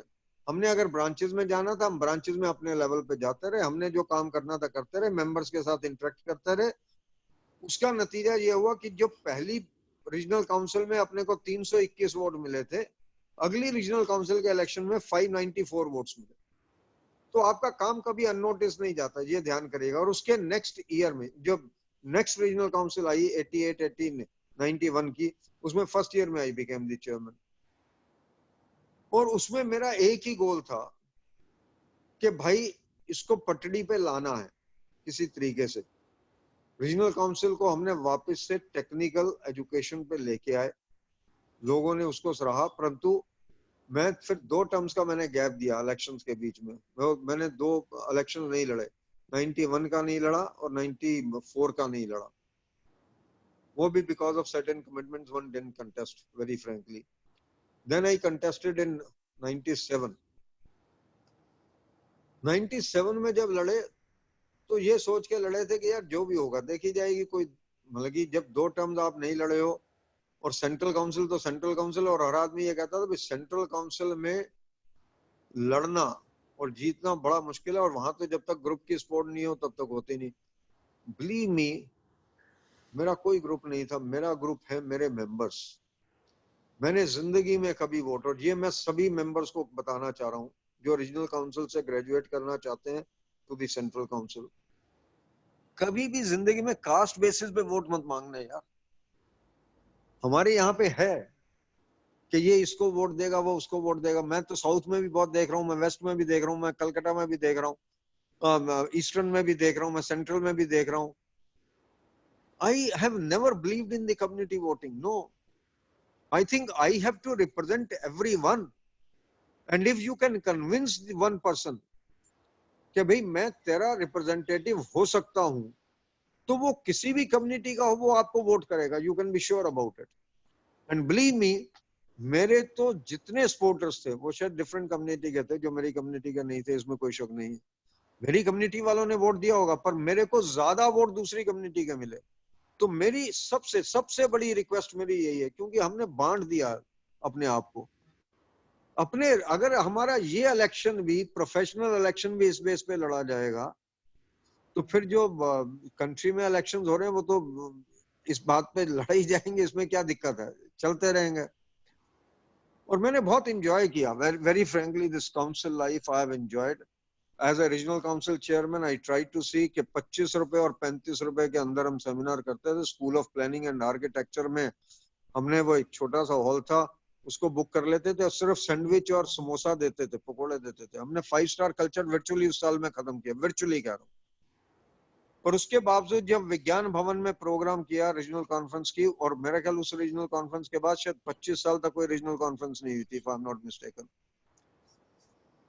उस रीजनल कॉन्फ्रेंस में उस वक्त, आई एम टॉकिंग ऑफ 89, 426 लोग थे विज्ञान भवन में। Doctor Shankar Dayal Sharma inaugurated that, and I say it with lot of pride, sense of satisfaction, कि उस वक्त डॉक्टर शंकर दयाल शर्मा आए और हमने जो सबसे बढ़िया काम किया, वो मैं समझता हूं कि हमें करना चाहिए। हमें अपने पास्ट मेंबर्स को ऑनर करना चाहिए। पीआर मेहरा साहब was more than 90 eight that time, 90 या 91 इयर्स के थे, और हमने उनको बुलाया। He was the first chairman of the regional council of northern India. हमने उनको बुलाया और उनको फेलिसिटेट करवाया at the hands of Shankar Dayal Sharma ji, and that fellow was so happy. उन्होंने स्पीच दी at the age of 1991 in the Vigyan Bhavan. It was worth listening what he said at that particular point of time. और एनकेपी साल्वे साहब जो उस वक्त minister होते थे, वो उनके आर्टिकल थे, वो भी आए।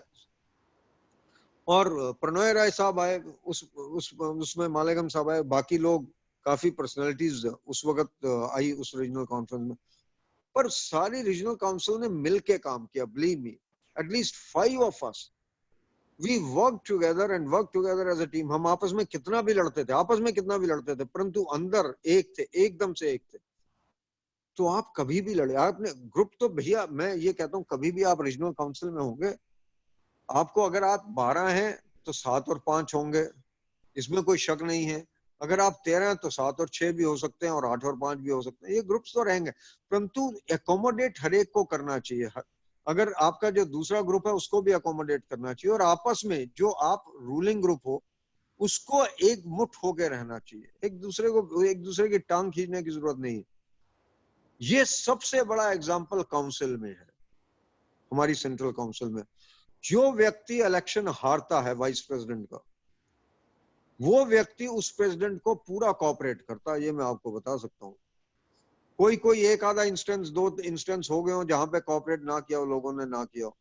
मैं तो मेरे ख्याल में 5 इलेक्शन हारा हूंगा वाइस प्रेसिडेंट के, पर जिससे भी हारे, हमने जब वो प्रेसिडेंट बने तो उनके साथ उससे भी ज्यादा कोऑपरेशन की होगी जितना शायद खुद के लिए काम किया होगा। क्योंकि ये जरूरी है कि आप एकजुट होकर काम करें, एक मुठ होकर काम करें, क्योंकि अगर वो नहीं करेंगे तो प्रोफेशन आगे बढ़ ही नहीं सकता। तो मेरी एक रिक्वेस्ट है सबसे, आपसे, रीजनल काउंसिल वालों से भी। और जो आपने कहा कि आप कोई इंटरेस्टिंग किस्से बताएं, इंटरेस्टिंग किस्से तो यही है कि जब आप काउंसिल में जाते हैं, you just enjoy yourself also. हमेशा आप सीरियस नहीं होना चाहिए कभी भी काम में। आप अपने आप को मजाक में भी करें, आप you keep yourself in the lighter when also. बहुत सीरियस मुद्दे भी आए, बहुत अहम मुद्दे भी आए प्रोफेशन के सामने। जिस वक्त सर्विस टैक्स लगा उस वक्त प्रोसेशन भी निकाले प्रोफेशन ने, इसमें भी कोई शक नहीं है। परंतु ये भी माना गया कि उस वक्त मैं ये कहता था, बिलीव मी, कि आज सर्विस टैक्स जिसको हम अपोज करें, service tax will become one of the major sources of revenue. मेरा ये अपना स्टेटमेंट था, और वो बना अल्टीमेटली। हमारे सामने that became one of the major sources of practice. आज वैट की प्रैक्टिस, उससे पहले ऑफ जीएसटी की practice has been one of the main practices basically for that matter. और मेरा अपना मानना आज भी ये है कि इनडायरेक्ट टैक्सेस की प्रैक्टिस कभी खत्म नहीं हो सकती। डायरेक्ट टैक्स की चाहे खत्म हो जाए, परंतु इनडायरेक्ट टैक्सेस की प्रैक्टिस खत्म होने में कोई संभावना नहीं है। तो हमें एज ए प्रोफेशन आगे मूव करना चाहिए। मेरे साथ मैं ये बता सकता हूँ, एनडी गुप्ता जी भी प्रेसिडेंट रहे मेरे। तो सीतारमन जी का सबसे बड़ा एग्जाम्पल है। जिंदगी में कई चीजें जो किस्मत से आती हैं, वो मैं सब यंगस्टर्स को बताना चाहता हूँ कि लक क्या रोल प्ले करता है आपकी जिंदगी में। सीतारमन जी, जो मेरा फर्स्ट टर्म का 3rd ईयर था, उसके अंदर he became the president, और 2nd ईयर में he became the vice president। उनकी मदर की डेथ हो गई, और जब उनकी मदर की डेथ हुई तो he couldn't have moved। उनके यहाँ साउथ इंडियन में बहुत होता है कि आप घर से मूव नहीं कर सकते कुछ दिनों के लिए। इन बिटवीन हमारी वो काउंसिल की मीटिंग थी जिसमें वाइस प्रेसिडेंट का इलेक्शन होना था। The council allowed him to contest the election in absentia। तो मुझे आज तक याद है कि महेंद्र खन्ना जी ने मूव किया। Mahendra Khanna ji was in the council at that time कि भाई अगर आप ये मूव कर रहे हो कि उनको इलेक्शन कंटेस्ट करने दिया जाए, तो हमें ये भी मान लेना चाहिए कि उनका वोट तो उन्हीं को पड़ेगा। तो कुछ लोगों ने पहले अपोज किया, फिर मान लिया कि ठीक है यार, कर लेने दो, वो वोट उनका भी उनको जाने दो। और जब काउंटिंग हुई टोटल वोट्स की तो टाई निकली। और जब टाई निकली और उसमें से जब पर्ची निकली तो उन्हीं के नाम की निकली कि he became the vice president. इसको कहते हैं किस्मत जिंदगी में। ये शायद मेरी उसका सबसे इंटरेस्टिंग है। और हमारी अपनी टर्म में, मेरी अपनी टर्म जो काउंसिल की है 15 साल की, उसमें 2 इंस्टेंसेस हुए। उनका भी हुआ, फिर मनोहरन साहब भी टाई के बेसिस के ऊपर बने। जब टाई निकली तो मनोहरन साहब बिकेम द प्रेसिडेंट। इससे बड़ा किस्सा तो हो नहीं सकता किस्मत का। उसके बाद जब हम काउंसिल छोड़ के आ गए तो नीलेश विक्रम से became the president vice president based upon the lottery basically. उनकी भी टाई थी। तो ये जिंदगी में बड़े इंटरेस्टिंग चीजें चलती रहती हैं। डिसिप्लिन में तो हमारे पास बहुत बहुत इंटरेस्टिंग केसेस आए हैं, मैं आपको बता नहीं सकता। मतलब कि जब कभी फिर मौका मिलेगा एथिक्स के ऊपर बात करेंगे या डिसिप्लिन प्रोसीडिंग्स के ऊपर बात करेंगे। पर इंस्टीट्यूट काउंसिल का एक मुद्दा जरूर बता सकता हूँ आपको। काउंसिल की जो सबसे बड़ी विशेषता है वो यही है कि हर व्यक्ति अपनी कमेटी को आगे ले जाना चाहता। हर व्यक्ति ये चाहता कि मेरी कमेटी का नाम ठीक रहे।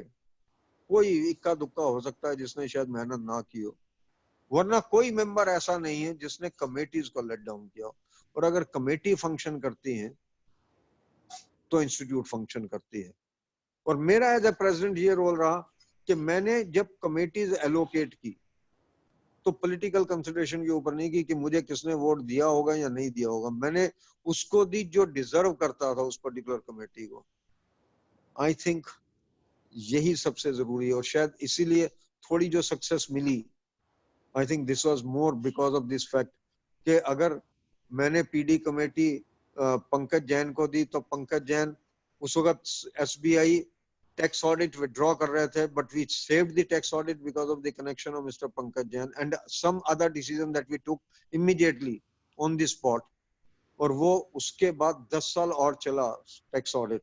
अगर स्टेट बैंक ने उस वक्त टैक्स ऑडिट विड्रॉ कर लिया होता तो सारे बैंक आज की डेट में टैक्स ऑडिट विड्रॉ करके बैठे होते। तो ये लाइफ में चलता रहता है। पर मेरी एक ही आपसे विनती है कि जो भी आगे जाना चाहते हैं, कमिटमेंट के पक्के रहें, काम पैशन के साथ करें और काम इस तरीके से करें कि हम प्रोफेशन के लिए काम कर रहे हैं, हम यंगस्टर्स के लिए काम कर रहे हैं, हम स्टूडेंट्स के लिए काम कर रहे हैं।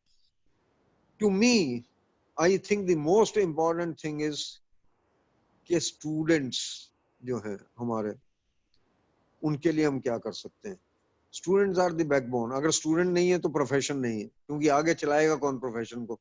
ये स्टूडेंट्स आएंगे तो नए मेंबर आएंगे, नए मेंबर आएंगे तो प्रोफेशन आगे चलेगा।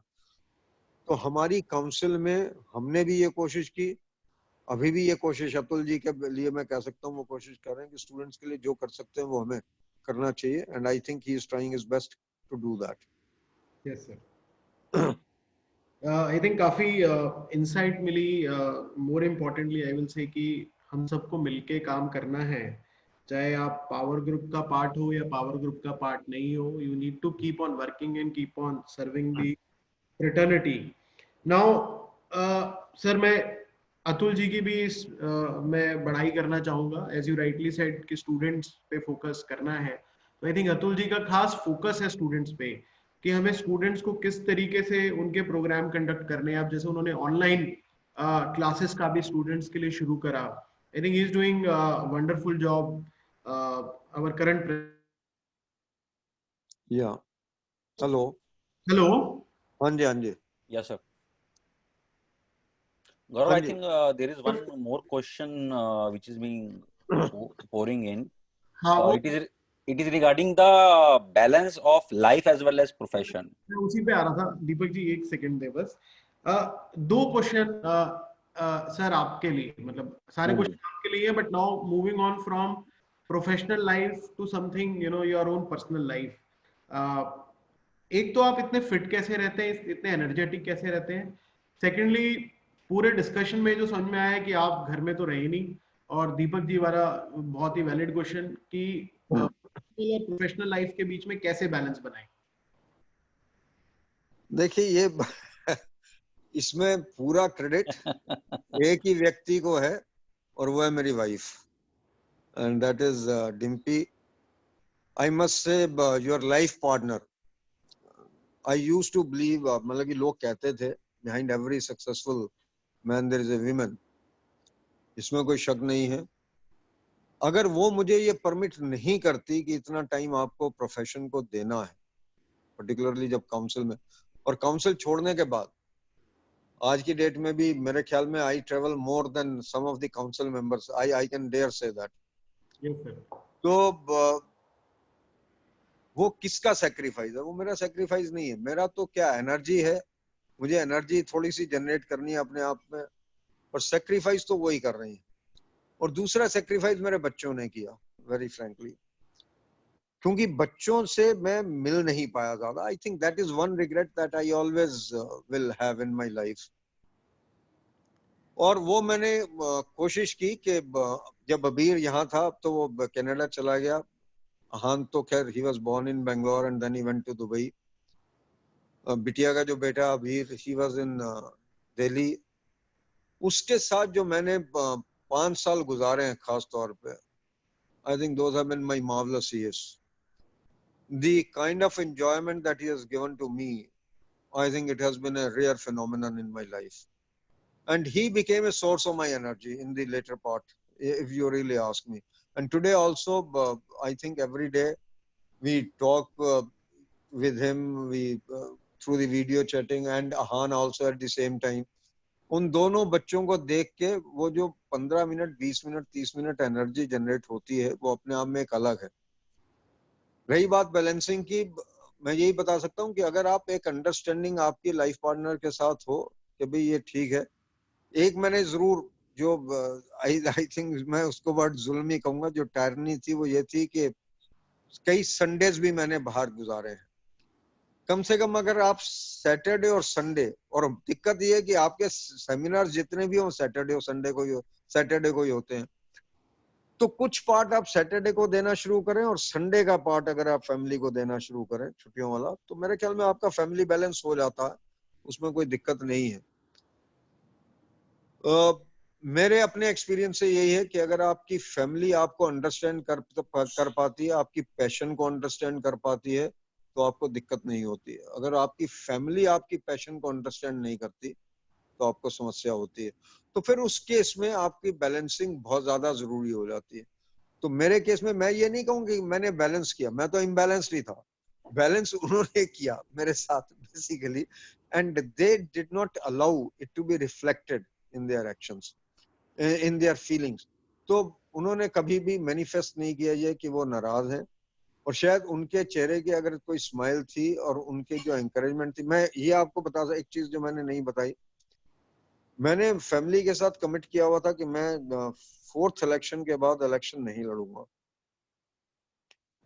But my daughter after a particular thing told me कि आप इलेक्शन लड़ेंगे. दोबारा 5वां, सॉरी 4th इलेक्शन, 3rd के बाद मैंने कमिट किया हुआ था कि मैं 3rd के बाद इलेक्शन नहीं लड़ूंगा काउंसिल का. And I told her कि I have committed to your mother that I will not be contesting the election again. She said no. This is my job that I will convince माँ कि आपको 4th term Ladwani है.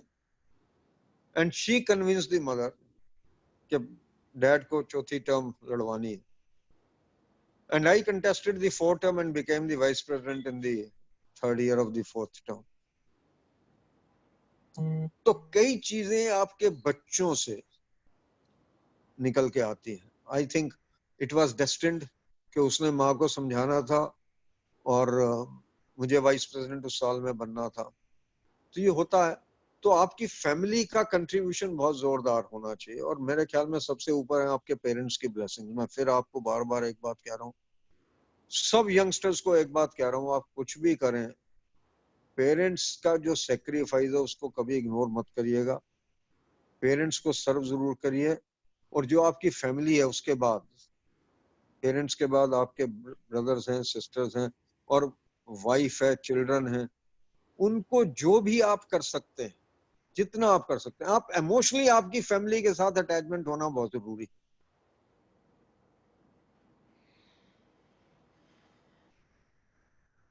Hello. Sir, are you there? Son, my daughter, my grandchildren, with everyone I am greatly attached emotionally. And I'm too emotional a person, and I think those emotions get expressed in many ways at different points of time, and that has kept me going. जहां तक आपने बात energy की, energy कुछ नहीं है, मैं तो उसमें से भी नहीं हूँ जो मॉर्निंग वॉक करता था कभी. हाँ, ये लॉकडाउन पीरियड में आके रोज की वॉक हो रही है और अच्छी वॉक हो रही है. If you ask me what generates energy in me is meeting the youngsters, meeting the students. Believe me, मेरा एनर्जी लेवल जिस दिन मैं यंगस्टर्स को मिलके आता हूँ या स्टूडेंट्स को मिलके आता हूँ, मेरा एनर्जी लेवल उस दिन डबल मिलता है. मैं हमेशा ये कोशिश करता हूँ कि मेरा इंटरेक्शन स्टूडेंट्स के साथ चलता रहे. मेरे अपने ऑफिस में भी, मैं ऑफिस में जाके मैं तो पीठ के ऊपर हाथ रख के बात करने वालों में से हूँ स्टूडेंट्स के साथ. But at the same time, I'm a tough taskmaster also. I think I'm the toughest of the all partners so far as my partners are concerned in the firm. But at the same time, I want to sing with them. I want to dance with them. I want to joke with them. I want to do everything with them. But काम के मामले में किसी तरीके का कोई compromise नहीं. पर मेरा energy level मेरे youngsters member से आता है या मेरे students से आता है या मेरी फैमिली ने मुझे यंग कर रखा है, यही बता सकता हूँ. Nice sir. मतलब जो चीज मुझे समझ में आ रही है सर, आपके घर की डॉटर्स ने आपके लिए बड़ा इंपॉर्टेंट रोल प्ले किया. पहले आपके सिस्टर ने कहा कि आपको चार्टर्ड अकाउंटेंट बनना है and you became the chartered accountant. Then your daughter said कि नहीं, 4th इलेक्शन कंटेस्ट करना है and then you became the vice president. So I think daughters of your family played a very important role. And yes, ma'am certainly acted as a backbone कि उन्होंने पूरी family को. Ma'am के role से ऊपर तो रोल शायद किसी का होना मुश्किल है. Because I can tell you, if the lady of the house doesn't want you to go out, then you can't go out. ये तो पक्की बात है, क्योंकि आप घर की लाइफ को स्टेक पे डाल के बाहर नहीं जा सकते. जो भी एक रीजनेबल आदमी है, अगर आपने ये सोच ही लिया कि नहीं जी रिलेशनशिप होगी नहीं होगी कोई बात नहीं, वो हो नहीं सकता. At least a fellow like me will never venture into that kind of a situation. मेरे लिए फैमिली भी उतनी इम्पोर्टेंट है जितना मेरा प्रोफेशन है. But at the same time मेरा पैशन जो है उसने मुझे कहा कि नहीं, और मैं I could convince my family कि ये मेरा पैशन है. और आज की डेट में भी मैंने अपनी फैमिली को ये कन्विंस कर रखा कि going around and sharing my experiences is my passion. और उन्होंने इस बात पे मुझे अकोमोडेट किया है, मुझे टाइम देने दिया. मैं उनका शुक्रगुजार हूँ. मेरे ख्याल में तहे दिल से शुक्रगुजार हूँ. और जब पेरेंट्स थे तो थोड़ा बहुत सफरिंग पेरेंट ने भी किया उस वक्त, तो वो भी डेफिनेटली. खैर पेरेंट्स का तो आप जो एहसान है वो इस जिंदगी में तो चुका नहीं सकते, कुछ भी कर लें आप किसी भी सूरत में. नहीं सर. अब सर कुछ क्विक क्वेश्चन जो ऑडियंस की तरफ से आए हुए हैं, मतलब जो बता दीजिए. एक क्वेश्चन है मनीष अग्रवाल जी का. वो पूछ रहे हैं, please guide senior professionals who move into practice after 20 years of job. तो 20 साल इंडस्ट्री में काम करने के बाद अब 20 साल के बाद अगर आप प्रैक्टिस में आना चाहते हैं, तो अगर आपके पास रिटेनरशिप नहीं है, आपको नहीं आना चाहिए, या आपको कोई सी एस्टेब्लिश्ड फर्म में ज्वाइन करना चाहिए। अगर आप प्रोप्राइटरी शुरू कर रहे हैं तो आपके पास एक रिटेनरशिप होना बहुत जरूरी है जो आपके घर के खर्चे चला सके, क्योंकि 20 साल के बाद तो आपके बच्चे भी हैं, आपकी वाइफ भी हैं, सब कुछ है। आप सीधा प्रैक्टिस में जंप करें बिना किसी सपोर्ट के, या आपकी वाइफ वर्किंग हो, और वाइफ वर्किंग ऐसे हो कि आपके घर के खर्चे चल सकते हो और थोड़ी बहुत सेविंग भी आपकी हो सकती हो, तो आप प्रैक्टिस में आ जाइए, कोई दिक्कत नहीं, you can take a jump. पर उसमें भी मेरे ख्याल में अगर आपने प्लंज लेना है 20 साल के बाद, तो ये जरूरी है, मैं समझता हूँ कि फिर आप किसी एस्टेब्लिश फर्म को ज्वाइन कर लें अगर आपको प्रैक्टिस का शौक है, rather than starting the proprietary. Okay. अब सर एक नेक्स्ट क्वेश्चन जो है, how much time you devote for updation and what is daily और weekly working hours? Rajesh ji ने क्वेश्चन ये पूछा है सर। मैं समझता हूँ मेरा आप अपनी अपडेशन में कम टाइम से कम अगर मैं वीक का लगाऊंगा तो 14 से 18 घंटे डेफिनेटली जाते हैं अपडेशन में, वीक के मैं बोलूंगा 14 to 18 hours in a week. Hello? yes sir, I am listening sir. 14 to 18 hours in a week for updation. 14 to 18 hours in a week at In a week. this level also. I think ये तो बहुत सारे उसके बिना काम नहीं बन सकता बॉस, क्योंकि ऐसा है गौरव जी, अगर आप पढ़ेंगे नहीं, क्योंकि मैं आपको बता रहा हूँ, अगर मुझे 3 दिन लगातार भी बैंक ऑडिट सेमिनार पे बोलना, तो हर रोज जिस वक्त मैं बोलने के लिए आता हूँ तो दोबारा से एक बार अपने आप को रिफ्रेश जरूर करता हूँ कि कल क्या छूट गया था। आई थिंक दैट्स वेरी इंपॉर्टेंट। वो अगर आप नहीं करेंगे तो you run into a problem. और ये आप हर वक्त जब आप एक बैलेंस शीट पढ़ेंगे तो हर बैलेंस शीट में कहीं ना कहीं आपको कोई ना कोई चीज नई जरूर मिलेगी, ये आपको बता दूं। आप कोई भी किताब पढ़ेंगे, एक बार पढ़े, मैं आपको बता रहा हूँ, मुझे अकाउंटिंग स्टैंडर्ड्स का बहुत शौक रहा हमेशा, फिर मैंने ऑडिटिंग स्टैंडर्ड्स पे बहुत जोर मारा। जो अकाउंटिंग स्टैंडर्ड सिंपलेस्ट पॉसिबल होता था, जब मैं उसको 5वीं बार पढ़ता था तो कोई ना कोई चीज नई जरूर मिल जाती थी उसके अंदर। तो इसलिए मेरे ख्याल में अपडेशन का मतलब ये है कि आप एक चीज को चाहे दोबारा पढ़ लीजिए। और एक अपडेशन दूसरी भी है कि आपके इर्द गिर्द क्या हो रहा है, आपके सराउंडिंग्स में क्या हो रहा है। आज कोविड-19 का अगर आपको ये ना पता हो कि कोविड-19 है क्या और वर्ल्ड वाइड क्या हो रहा, इसका इम्पैक्ट क्या अकाउंटिंग के ऊपर, ऑडिटिंग के ऊपर, आई थिंक टुडे मेन चर्चा ये चल रही है कि भाई कोविड-19 का ऑडिटिंग के ऊपर और अकाउंटिंग के ऊपर इम्पैक्ट क्या आएगा। अभी एक ग्लोबल सेमिनार हो रहा है जिसमें इंडिया वाले लीड कर रहे हैं उस पर्टिकुलर सेमिनार में, ग्लोबल बेसिस के ऊपर। तो हर चीज का अपना इम्पैक्ट है। अब आप ये सोचेंगे भाई कोविड-19 का क्या इम्पैक्ट हो सकता है ऑडिटिंग पे, कुछ और, ऑडिटिंग तो ऑडिटिंग ही है ना, इस पे बहुत इम्पैक्ट होने वाला, इसका गोइंग कंसर्न का इम्पैक्ट ही बड़ा चैलेंज होने वाला है basically in the periods to come. Management representation will have to be tested far more sternly than what we have been doing otherwise. तो हर चीज का इम्पैक्ट है, अपडेशन तो आपको चाहिए। कंपनी, आज सुबह बैठ के मैं पढ़ रहा था जो अभी लेटेस्ट सर्कुलर आया सीआर के ऊपर और सीएसआर के ऊपर, जो क्लैरिफिकेशन एमसीए ने दी है। अब उसमें उन्होंने कह दिया, अगर क्लाइंट आपको ये पूछ रहा है, उन्होंने ये कहा कि भाई एक्स ग्रेशिया पेमेंट अगर बोर्ड रेजोल्यूशन से करता है अपने वर्कर्स को बिकॉज ऑफ कोविड-19 और ये रिकॉर्ड करता, then it can be considered to be a part of the CSR. पर जो आप नॉर्मल सैलरीज पे कर रहे हैं, that will not be considered to be part of CSR. Very justified, but you have to update yourself. अगर कल client आपसे पूछे कि सीएसआर का पार्ट एक्स ग्रेशिया हो सकता है क्या, एटलीस्ट यू कैन सजेस्ट कि ये आप कर लीजिए। ये भी आपके, एक तो आपके स्टाफ को मोटिवेटेड रखेगा और सीएसआर का आपका ऑब्लिगेशन खत्म हो जाएगा। तो कहीं ना कहीं कुछ अपडेशन तो आपको करनी जरूरी है। सर हरमीत जी हैं, उन्होंने वो कुछ क्वेश्चन आपसे पूछना चाहते हैं, मैं उनकी वॉइस अलाउ कर रहा हूँ, तो ठीक है, ठीक, अगर आपको अप्रोप्रिएट लगे तो आप ले लीजिएगा। नहीं कोई दिक्कत ही नहीं है, कुछ भी पूछे।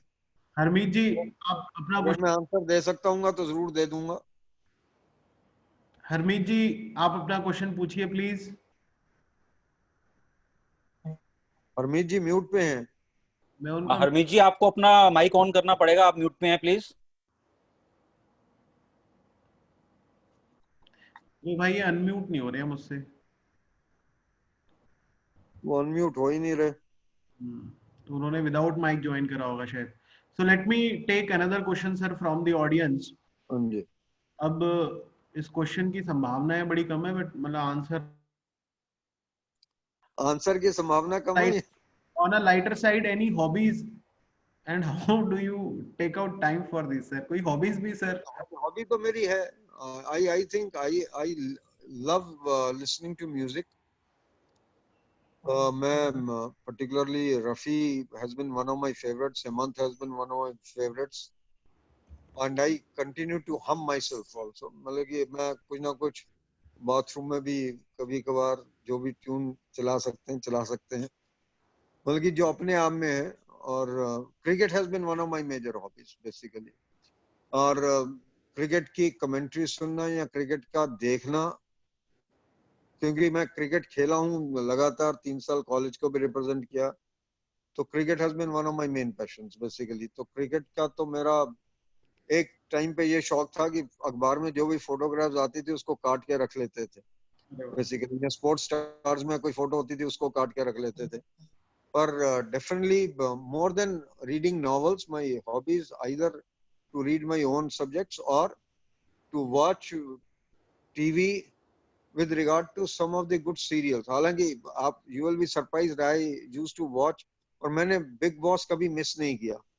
no serial like Bigg Boss, क्योंकि बिग बॉस में मुझे ये लगता है कि आप you can gain something like human behaviour के ऊपर, कि how people act when you are confined to a particular location. मतलब कि एक मकान में आपको रख दिया जाए और आपने कुछ हफ्ते वहां रहना हो, 36 हफ्ते आपने रहना हो, फिर आप कैसे बिहेव करेंगे। आई think that's something which is phenomenal. और फिर आखिरी दिनों में आप क्या फील कर रहे होंगे, ये सब। और जब उसके बाद आप सडनली, अब अगर इन बिटवीन कोई आपके पेरेंट आते हैं या कोई आपको मिलने वाला आता है, what is your reaction to that. कोई उनकी चीज आती है, what is your reaction to that. ये सब चीजें हालांकि कई बार बड़ा वाहियात लगता है जो कुछ वो करते हैं, but at the same time I think to study the human behaviour even that serial is not bad.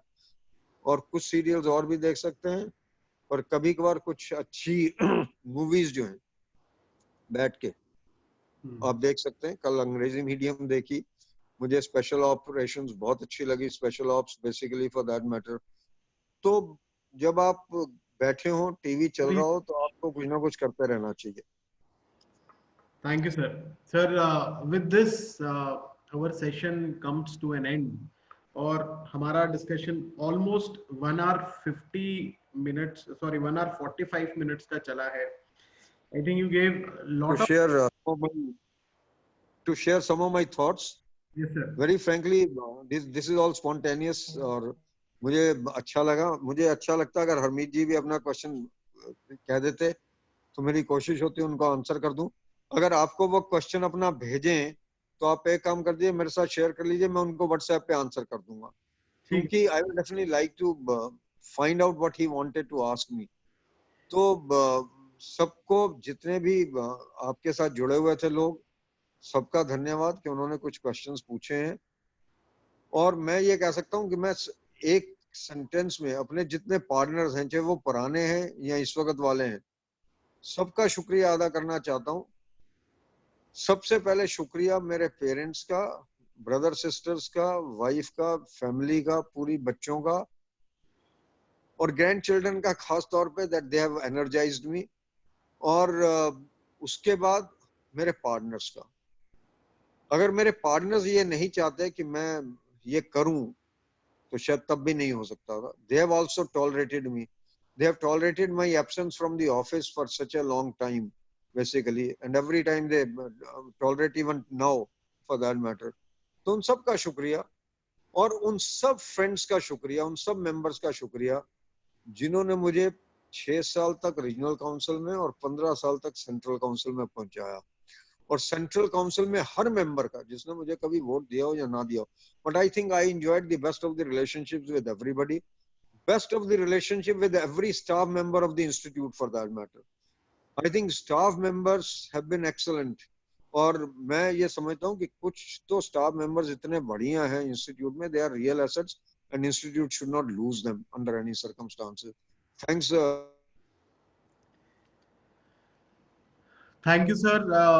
And I would like to say sorry to few participants जिन्होंने क्वेश्चन पूछे, बट मैं समय के अभाव के कारण वो क्वेश्चन सर से नहीं पूछ पाया. And also while selecting questions, we have kept in mind कि वो question एक professional growth और personal growth से ज़्यादा link हो, because sir has got lot of wisdom. अब हम सर का सेशन चाहें तो 1-2 घंटे और चला सकते हैं, बल्कि उससे और भी आगे चल सकता है. हेलो. और अपने एकदम ओपन हार्ट से आपने सारे क्वेश्चंस को टेकअप किया और दिल से सबके आंसर दिए. मैं कंप्लीट FTAP टीम का, जिन्होंने मुझे सौभाग्य दिया कि मैं आपसे इस माध्यम से कनेक्ट करूं और आपकी जो विजडम है वो लोगों तक पहुंचाऊं. मैं ये जरूर शेयर करना चाहूंगा कि हम सबके दिमाग में आइडिया होता है कि हम ऐसा कुछ करें, बट इसको पुश करने के लिए मेरे एक particular team member CA Piyush Goyal, जो हमारे इनडायरेक्ट टैक्स कमेटी के चेयरमैन हैं, उन्होंने काफी पुश किया कि we should do these kind of programmes, which motivated all of us to invite you on this session. With these words, my co-founder Deepak ji and complete entire team and all the participants who joined us not only via Zoom but also on Facebook. और ये sir के साथ जो session है, मैं उम्मीद करता हूँ Facebook पे रहेगा, through which आने वाली टाइम में भी आप इस सेशन को. Thanks a lot, sir, once again for joining. Thanks a lot. Thank you, everyone. Thanks a lot. Thanks everyone. Thank you. Thank you. Bye.